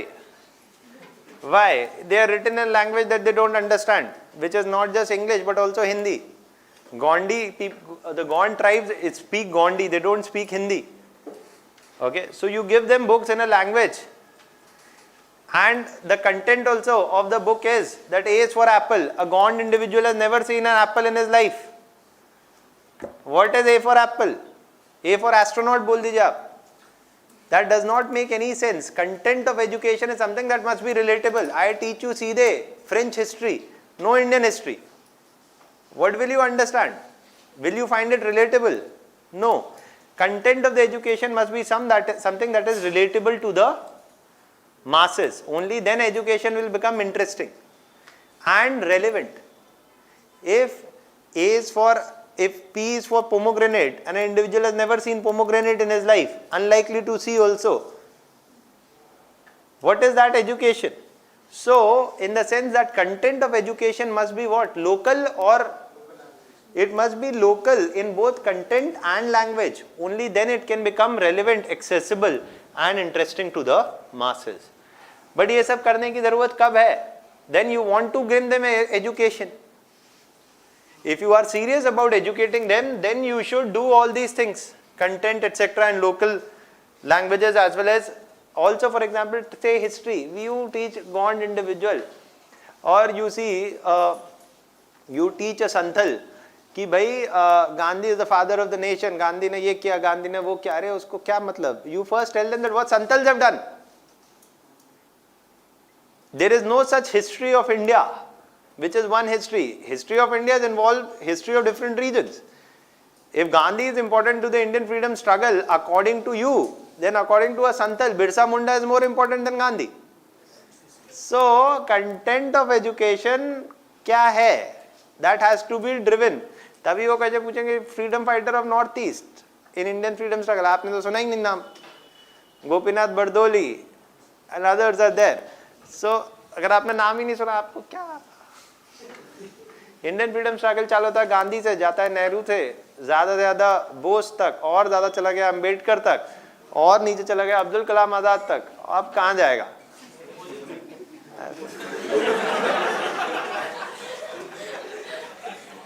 That will require one more prime ministerial term,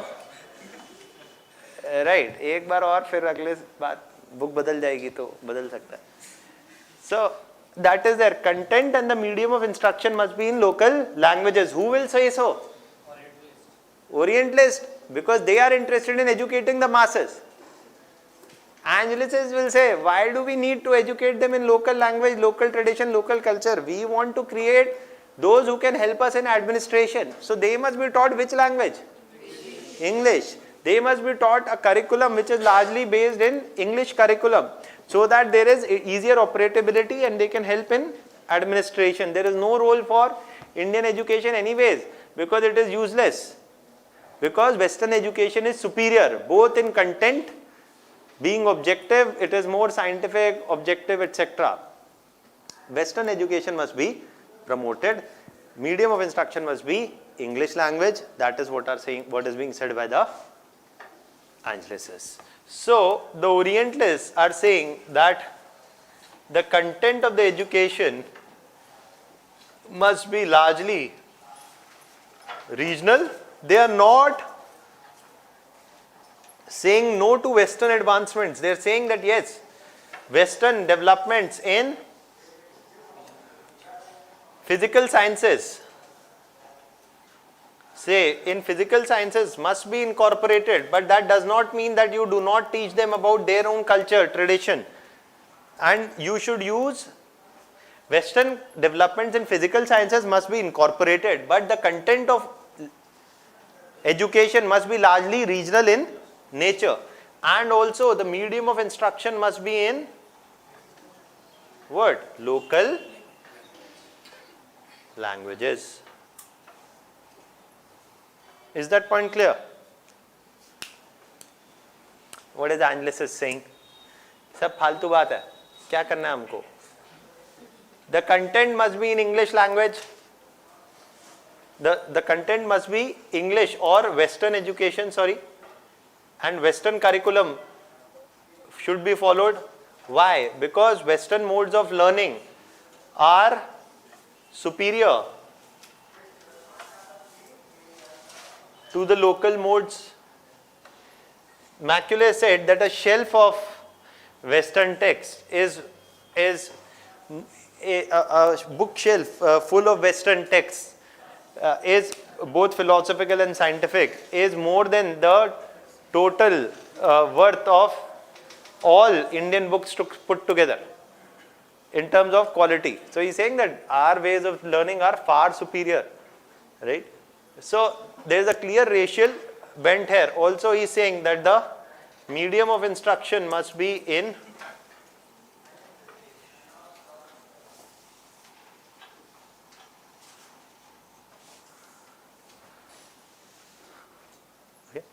finally, in whose direction the debate gets settled? What do you think? The analysis, right? The debate ultimately gets focused in, or ultimately who is going to be the winner? Analysis. Why? Because Macaulay is who? Governor General. है ना? Governor General जो बोलेगा वही होगा. Ultimately debate तो हो गई बहुत. अब the time is to put this in use. The analysis are the ones who are emerging, the more powerful camp, and they basically put their ideas in operation. And it is this analysis viewpoint which guided British education policy to begin with. If this analysis viewpoint is guiding British education policy to begin with, what do you see? This explains partly the failure of what? Education in India. This partly explains the failure of education in India, that they never really focused upon education, right? And their objective is also not to universalize mass education. The content is also such that they are not focusing on educating the masses. Is that point clear? Right? So, if this is much is there, then you need to focus on something else now. Now, ultimately, it is how much money are they allocating? 1 lakh rupees. Is 1 lakh rupees sufficient? It's grossly insufficient. But Macaulay's commission, it is Macaulay who's recommending the analysis viewpoint, and it gets into force. 1830s onwards, it is getting into force.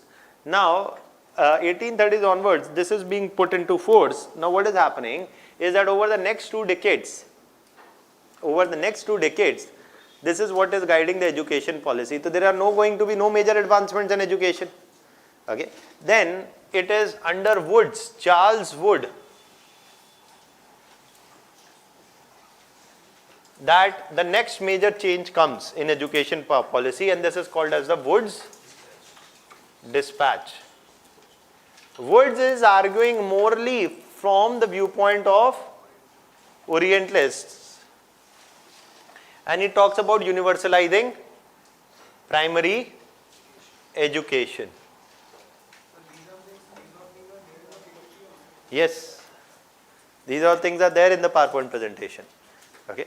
So, he is talking about universalizing primary education, saying that primary education must be universalized. Then he is saying that अरे ये Woods Macaulay साहब का जो downward filtration theory है, it is a failure, because education is actually not filtering down. More than 2 decades of Macaulay's ideas being put into force, there is no downward filtration happening. So, downward filtration is a failure. So, what should be done? The state must take over the responsibility of the state must spend more on educating the masses. And he is saying that universalization of primary education must happen. And अगर आपको universalize करना है तो आपको क्या करना होगा? You have to give education in the local language. You have to give education in the local language. I did not know from KG1 to 6th class that I can speak English. I studied in a top-notch school. हम तो हिंदी में ही बात करते घर में, तो हम तो स्कूल में जाके अंग्रेजी, घर में हिंदी, तो आइडेंटिटी क्राइसिस, ना हिंदी पूरी आई ना अंग्रेजी, right? So that is there. We are putting our students through a system. या तो फिर आप घर पे अंग्रेजी बोल लीजिए, वो हमारे माँ बाप को भी नहीं आती थी तो उन्होंने बोली नहीं, तो हम घर में हिंदी बोलते थे, स्कूल में अंग्रेजी, और ना अंग्रेजी ढंग से बोल पाए ना कभी Hindi. So this is, we fell through the cracks. So next generation, if you were teaching your children English, which obviously you will do, talk to them घर में भी.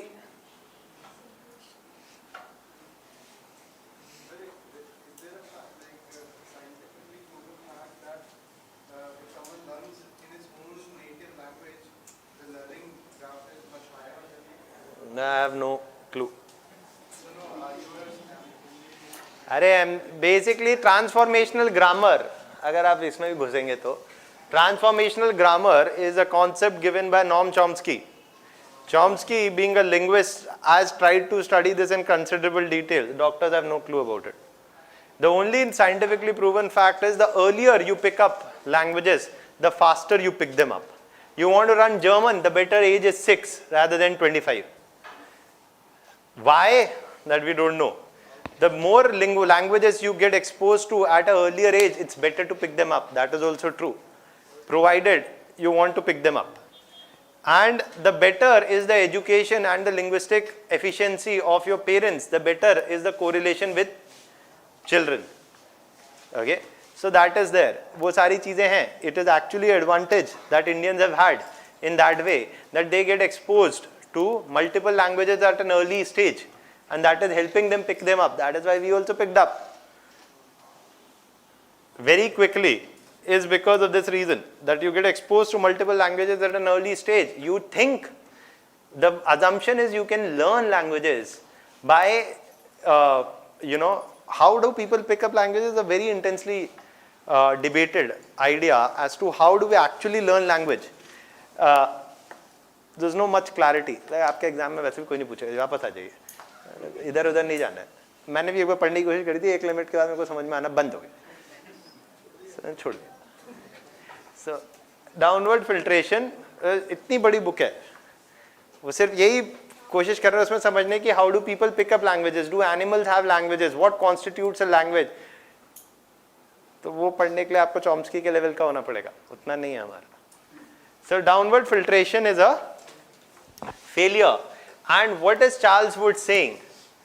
That in return for all of this, Charles Wood is saying what should be done, that if you want to educate the masses, it must be done in the primary or in the local language, and higher education can continue in English. Also he is saying कि भाई थोड़ा सा पढ़ाई तो कराए लेकिन skills भी देना है, तो vocational education must also be focused upon. तो सारी अच्छी बातें वो करके गए. And that is why Wood's ideas is called as the Magna Carta. Magna Carta is what is considered a major breakthrough, a revolutionary and a liberatory. I'll give you time to ask questions. To basically considered a major change. However, though the Wood's dispatch talked everything right, implementation never happened. Why? कि सिर्फ बात करने से नहीं होता. There must be funds. Funds were always lacking. Funds were little to implement this big agenda. Modi ji saying universalize health in India, Ayushman Bharat. If the money follows that path, then we'll see whether it happens. If there's no money in the project, however ambitious and noble the goal may be, it may or may not be, it is most likely not to be achieved if you're not putting the money in there. So that is why that's there. Now it is here one more point that you need to know about the Wood's dispatch, is one more point, that it is Charles Wood is coming in 1853. That is when this is coming. In 1857, just around the around and after the revolt of 1857, in this period, basically a number of new universities are being set up. Some of the earliest universities in Madras, in Calcutta, in Bombay are being set up. In Madras, in Calcutta, in Bombay. Madras, Calcutta, Bombay. तो ये Charles Wood के बारे में आपको पता होना चाहिए. इसके अलावा ये दोनों तो आपको पता होना चाहिए. इसके अलावा I have given a few more details about the Hunter commission. 30 years later after this, in 1883 is coming Hunter commission. एक दो पॉइंट है बस दिया हुआ है मैंने, वो पढ़ लीजिएगा. ठीक है. That comes in 1883. Hunter commission कुछ नई बात नहीं कह रहा है. Hunter commission is only saying focus on this vocational education, because people must be given skills. Education must give employable skills. So focus on vocational education. That is what Hunter Commission is saying in 1883. अब जो next point बता रहा हूं उस पे सीधा सीधा question आ सकता है प्रीलिम्स में. इन सब पे आ सकता है question. Specially Wood's dispatch, they can ask you a question. Okay. और they can ask you a question on the next thing that we're talking about is the Universities Act of 1904 based on the Rayleigh Commission's recommendation.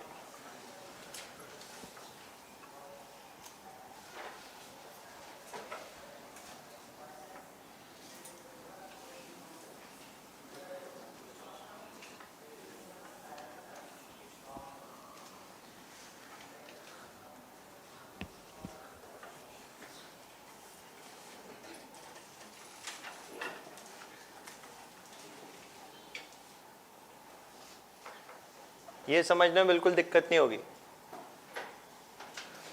This is the last point here, and then we move to administrative structure, charter acts, all those things. Okay. Rayleigh Commission and the Indian Universities Act of 1904. What does this act say and why was it introduced? ये आपको पता होना चाहिए. Because they'll give a सीधा question with respect to the Rayleigh Commission, which of the following statements are true. This act is introduced in 1904. Just remember, 1904 is what is happening, partition of Bengal. So basically the idea was, एक line में universities were turning anti-national. That what is happening is that the British thought that educated Indians will serve as mascots, but educated Indians were arguing that the ideas of democracy which were applied to the West, they must also be applied in India, and Indians must be treated fairly and equally. Just like the same ideas that Western education talks about are applied in Europe, they must be applied to India as well. And the partition of Bengal was opposed by Indians. Some of these initial protests broke out where? In universities. And it was these protests which were breaking out in universities. Who is not happy with this? Curzon. Lord Curzon is the Governor General, the Viceroy at this time. And Curzon is not happy. So Curzon says these universities are becoming den of what? Sedition. है ना? तो universities, if they have performed their job truly, तो आपके माँ बाप के हिसाब से अगर यूनिवर्सिटी चलने लगे तो यूनिवर्सिटीज की तो कोई ज़रूरत ही नहीं है. क्योंकि मेरे माँ बाप तो यही कहते थे, दैट पढ़ो, नेतागिरी मत करो. सो पढ़ने भेजा आप तुम्हें कि so then I stopped listening to my parents. You should not do that. Then my parents realized that I have stopped listening, so they stopped telling. So now my parents only ask me, are you safe? That is there. So when my parents see my Facebook page, they tell me, please don't come home, we'll come to Delhi to see you. So Rayleigh Commission, basically in the Universities Act of 1904, The Rayleigh Commission is saying what? That these universities are becoming den of sedition, so we should do something about universities. What is being done about universities here is to reduce the number of. बड़ी simple सी बात है, universities की seat काट दो, university का fund काट दो, universities अपने आप चुप हो जाएंगी. If you will have less number of people, less funds, less things for education, the Rayleigh Commission did not say that we are aiming to reduce and curtail higher education in India. They rather said something जो आप आजकल बहुत सुन रहे होंगे, increase the quality of education in India. That to improve the quality of education in India, something needs to be done of education, and precisely they focused on higher education in India. Something needs to be done. You need to establish institutions of eminence. So that is there. Now basically, how do you improve the quality of higher education in India? They said that देखिए problem क्या है, quality की बहुत ज्यादा produce हो रहे हैं लोग, as if India had some amazing levels of higher education. तो इन्होंने बोला ये लोग ज्यादा हो रहे हैं प्रोड्यूस हायर एजुकेशन में, and the quality is not that good. We should improve quality. If you want to improve quality, you should have more students और less students. Less students, so decrease the number of scholarships, decrease the number of colleges,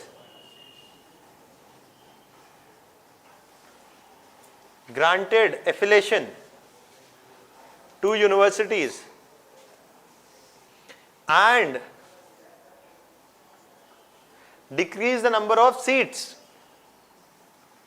You can do the opposite thing also, increase the number of colleges, increase the number of seats, and increase the number of teachers. Par nahi, ulta, right? So that is there. So decrease the number of scholarships, colleges, seats and professors. ये सब problem है, इन सबको कम कर दो, quality will improve. So this was something that is not seen. The Rayleigh Commission's recommendation, Rayleigh Commission's appointed by Lord Curzon. What is the Congress reaction to this? The Congress criticized the Rayleigh Commission recommendation, and Gopal Krishna Gokhale argued that the Rayleigh Commission is a retrograde commission, is a retrograde step. This is a step which is best avoided. Since 2014, after the BJP government came to power in 2014, you know, Indian higher education budget has seen a fund cut of 20%. When we have a demographic dividend, you have a dividend which is demographic only but is uneducated. You are cutting your funds on higher education. Institutions of eminence are emerging day and night.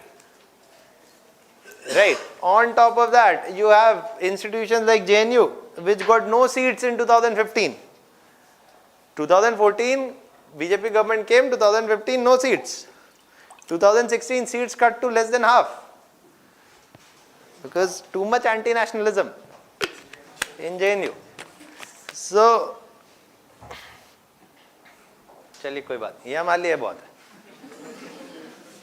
Right. So this can be asked in your prelims examination. That is all that you need to know about education policy. ये खत्म नहीं होता है, इसके बाद गांधी के भी views हैं एजुकेशन पे ऐसे तो, लेकिन हमारे लिए इतना बहुत है. वर्धा स्कीम ऑफ गांधी ने एजुकेशन, दैट इज देयर. मैं थोड़ा सा आपको बाद में बता दूंगा, okay, later. Is this much clear? Let's talk about next thing and that is administrative structure. ये जानना क्यूरियोसिटी के लिए, I also was pretty interested at a certain time to exactly understand how are the British establishing their ruling structure and administrative structure in India. Now this is fairly complex, okay. We are going to simplify it and only focus on the core essentials.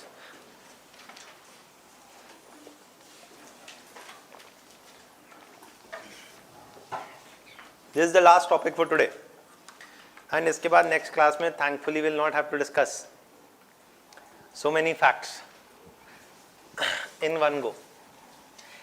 History is not facts. History has to be more than that. Otherwise, history is boring, like today's class. So, Einstein was once asked, I have told you this joke. Told, huh? तो कोई बात नहीं, बाद में चलिए. First thing about administrative structure.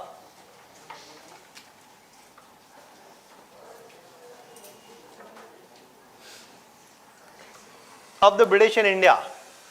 Now first focus on exactly how did the British rule India. To understand that, we are first talking about two acts here. The Regulating Act of 1773 and that then replaced later, a decade later, by the Pitt's India Act of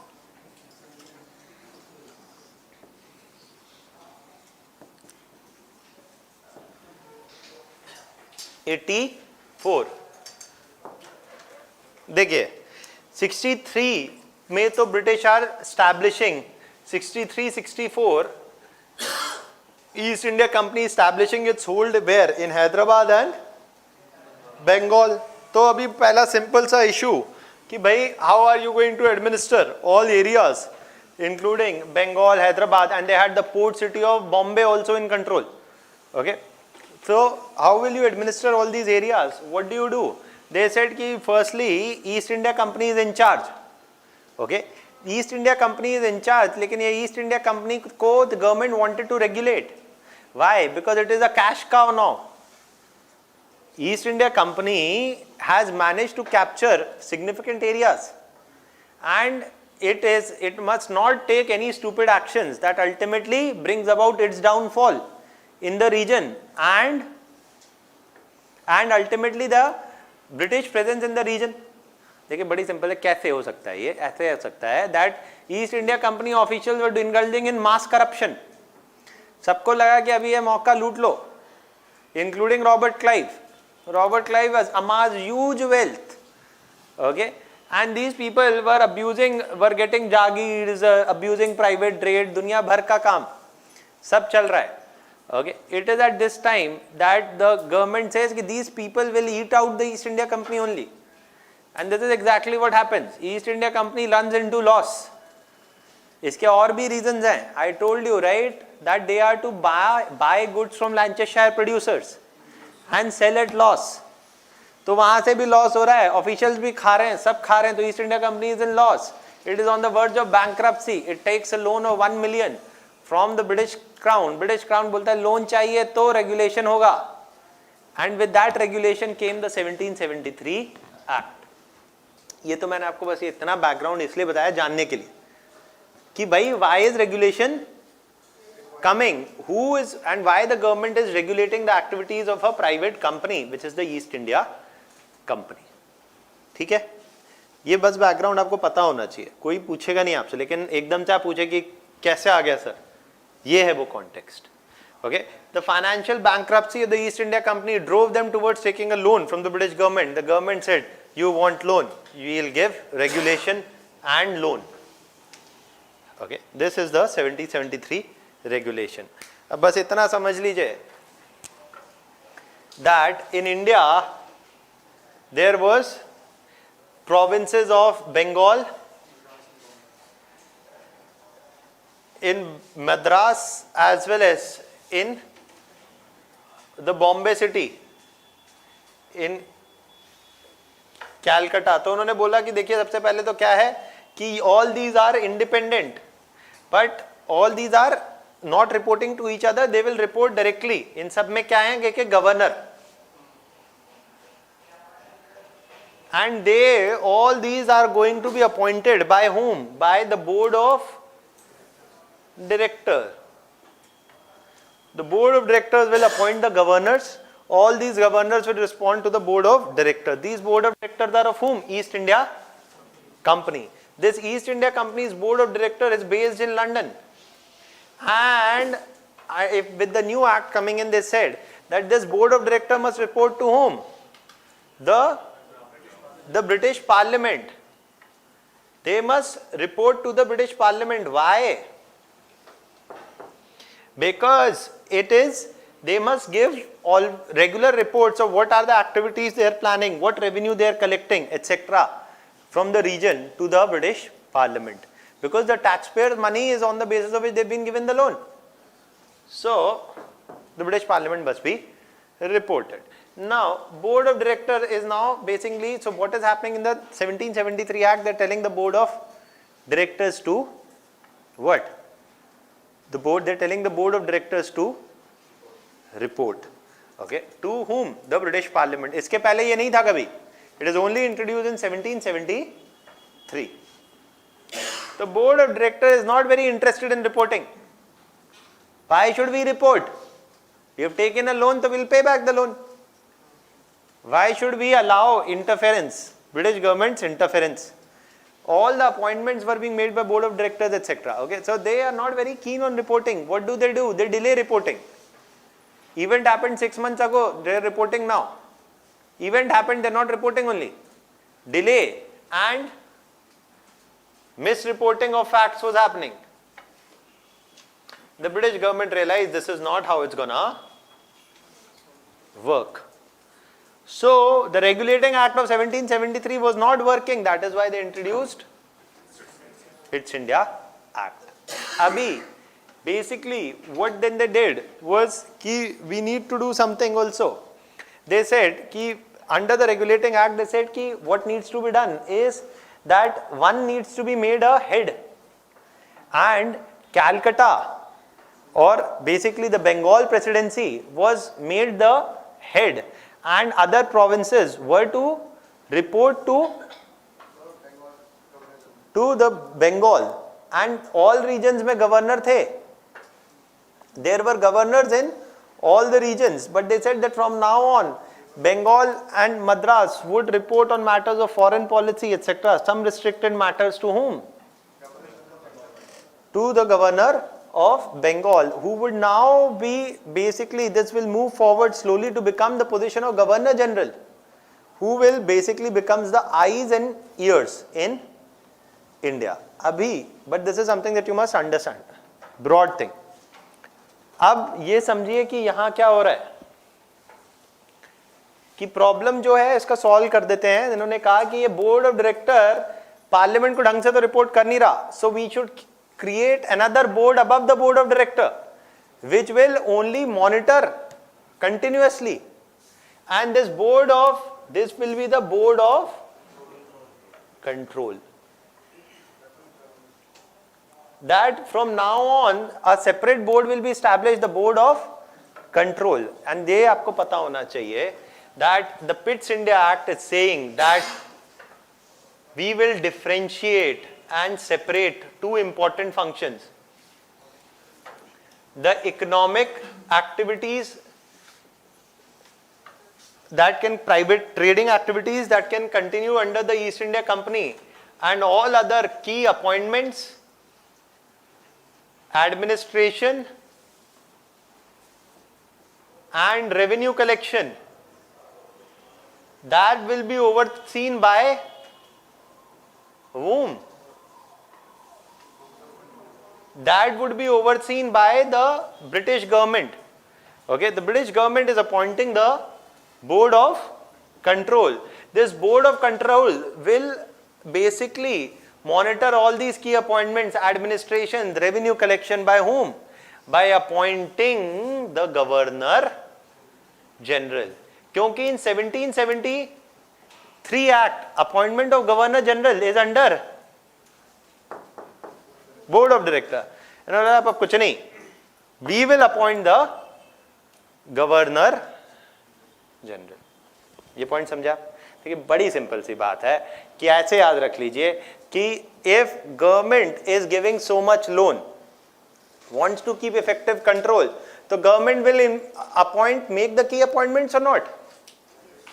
बड़ी simple सी बात, right? So government is saying that we'll make the key appointments through whom? Board of Control. देखिए किसी भी चीज को याद करने से पहले अगर आप समझेंगे नहीं तो ना तो याद रहेगी ना कोई रेलेवेंस समझ में आएगा. So that is why they are saying that all key appointments will be made by the Governor General, and this governor general will be appointed by whom? By the board of control. ठीक है, ये हुआ. अब अभी बात यहां खत्म नहीं हुई. उन्होंने बोला कि भाई ये बोर्ड ऑफ अभी इसमें और डिटेल्स में है. कहते थे आप कितनी डिटेल में चले जाइए. That from now on governor generals executive council would have 3 members. Earlier it had 4. उसका भी रीजन है, लेकिन आपको कोई जरूरत नहीं है. अगर आपको याद भी रखना है तो बस इतना याद रख लीजिए कि अर्लियर, देखिए अभी क्या है, how will governor general make a decision of what is to be done in India. He can not make it on its own. He has to make it in consultation with his council, which is the executive council. जैसे आप बोलते हैं कि prime minister and cabinet of minister होता है, वैसे ही यहाँ पे कोई प्राइम मिनिस्टर तो है नहीं, but governor general is basically the one in charge. So the governor general in would have his executive council, which will be made of, earlier it was 4 members, and in 1784 it is reduced from 4 to 3 members. देखिए पहले 4 member हैं, तो governor general के लिए is it easier to get a majority or not? If there are 4 members, तो 2 and 2, पहली बात तो वो हो सकता है, right? And even if he has support of 1 member, that will not be enough for getting a decision passed. So उन्होंने बोला कि 4 से 3 कर देते हैं, बस it will be already that the governor has a casting vote. एक तरीके से एक और मेंबर का सपोर्ट चाहिए, एक अपोज भी करेगा तो भी चल जाएगा, right? So basically they reduce the number. इतना आपके लिए इसमें बहुत है. Now what is important to know is that the Pitt's India Regulating Act more or less remained in place with modifications when? Till 1857. Till 1857 the Pitt's India Regulating Act remained in force. ठीक है? Governor generals are getting appointed, Board of Control is appointed, Board of Control is making appointments to the Governor General. Board of Control को head करने के लिए one more point that you must know if you want, and this is important, that there would be the Secretary of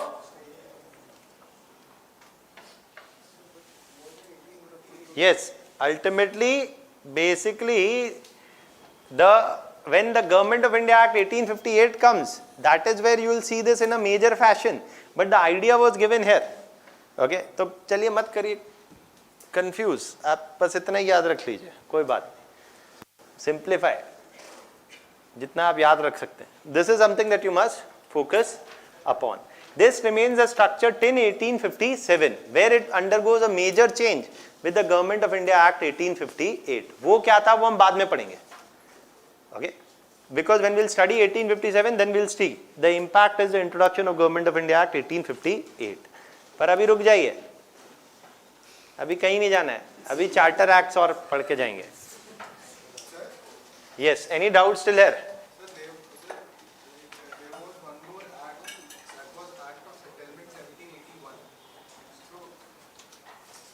Act of settlement. Amending Act of 1781 before 1780, like it is mentioned in Lakshmi Kant. So is it important to go in detail on that? मुझे नहीं पता, आप देख लीजिए लक्ष्मीकांत में अगर दिया है तो I don't know because I have never read it in detail. It's in the Pitt's India Act 1784 की starting में ही there is an act of settlement 1781. I don't know. When there was no board of control and the governors were appointed by Board of Directors, हाँ. and then comes governor general directly, or do board of control appointed governors first? See, Board of Control is appointing governors to different regions. Yes. In 1773. Okay, that is it. Now just focus on the next thing. ये important है और एक prelims के लिए, ये charter acts. Actually there were charter acts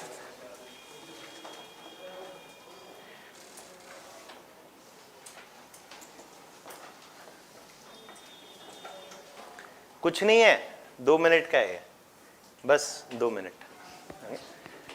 There's nothing here. Actually, just understand this. The British East India Company had a monopoly of doing trade in India. No other private trading company from Britain,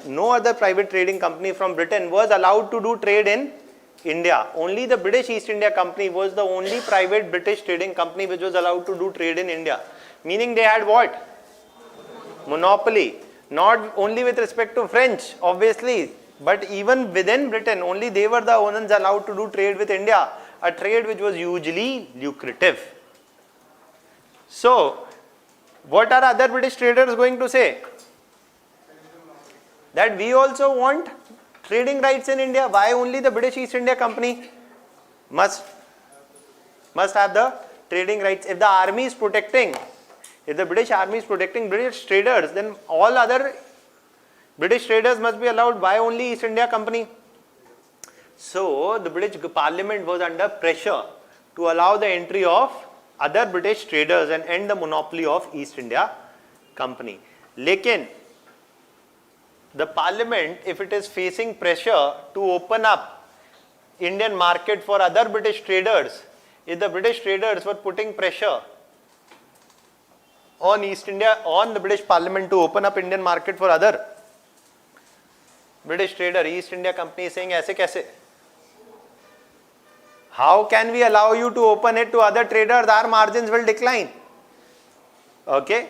And our share of the market will decline. We can't allow this. They are saying, please don't do this. Both sides are saying, please. How are they saying, please? By pleasing the British Parliament. How? By bribing them.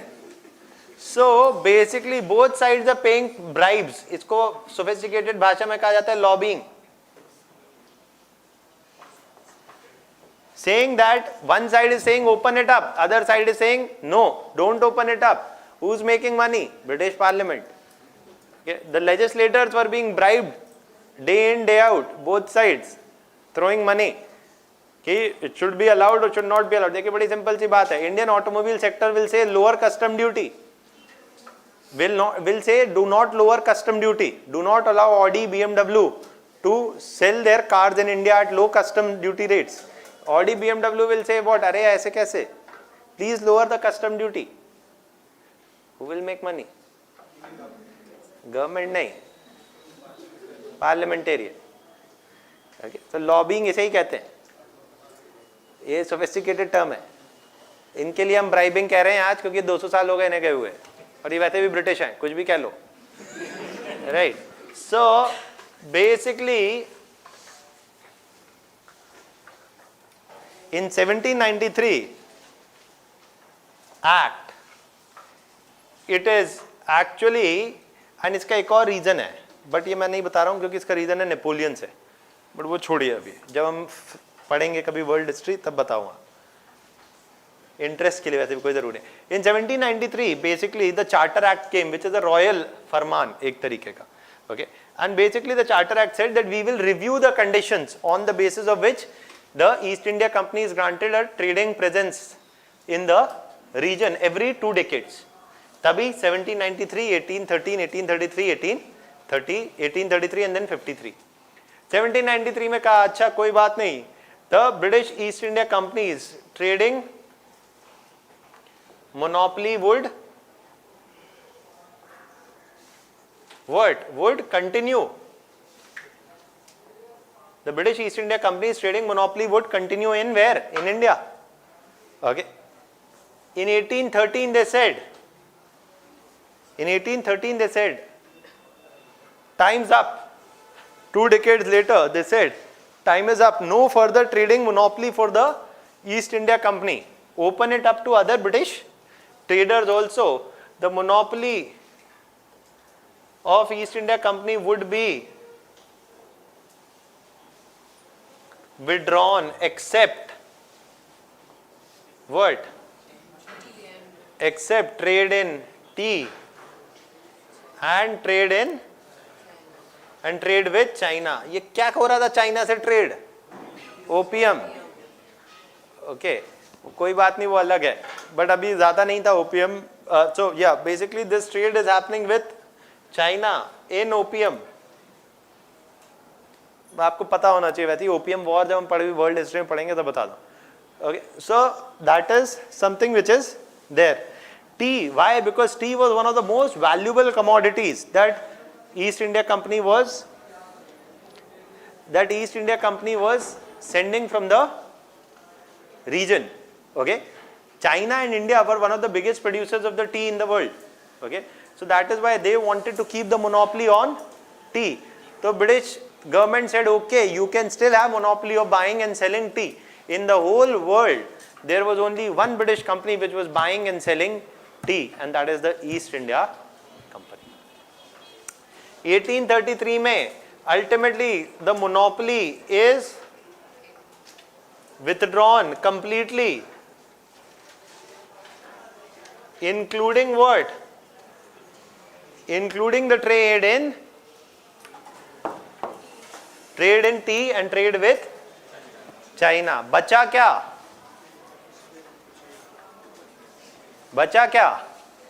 कुछ तो बचा. I have already told you, in 1853 the most valuable monopoly of East India Company is taken away. That they held on to the last. What was that? Appointment of civil servants in India.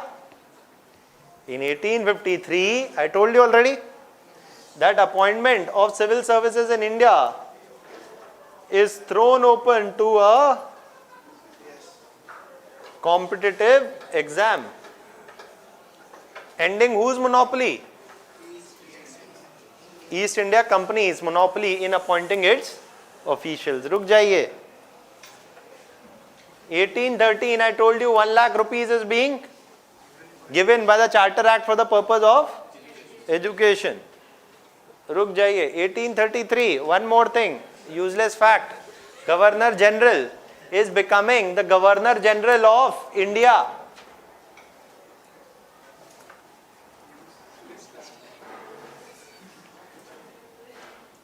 Governor General जो पहले ही बन गए थे, he is now being termed as the Governor General of India, because earlier it is only the provinces of Bombay, Madras who is reporting to the Governor General. Now he is saying कि नहीं बस, the Governor General is now responsible for the whole country. Photo खींचने से कुछ नहीं होगा, लिखना चाहिए आपको.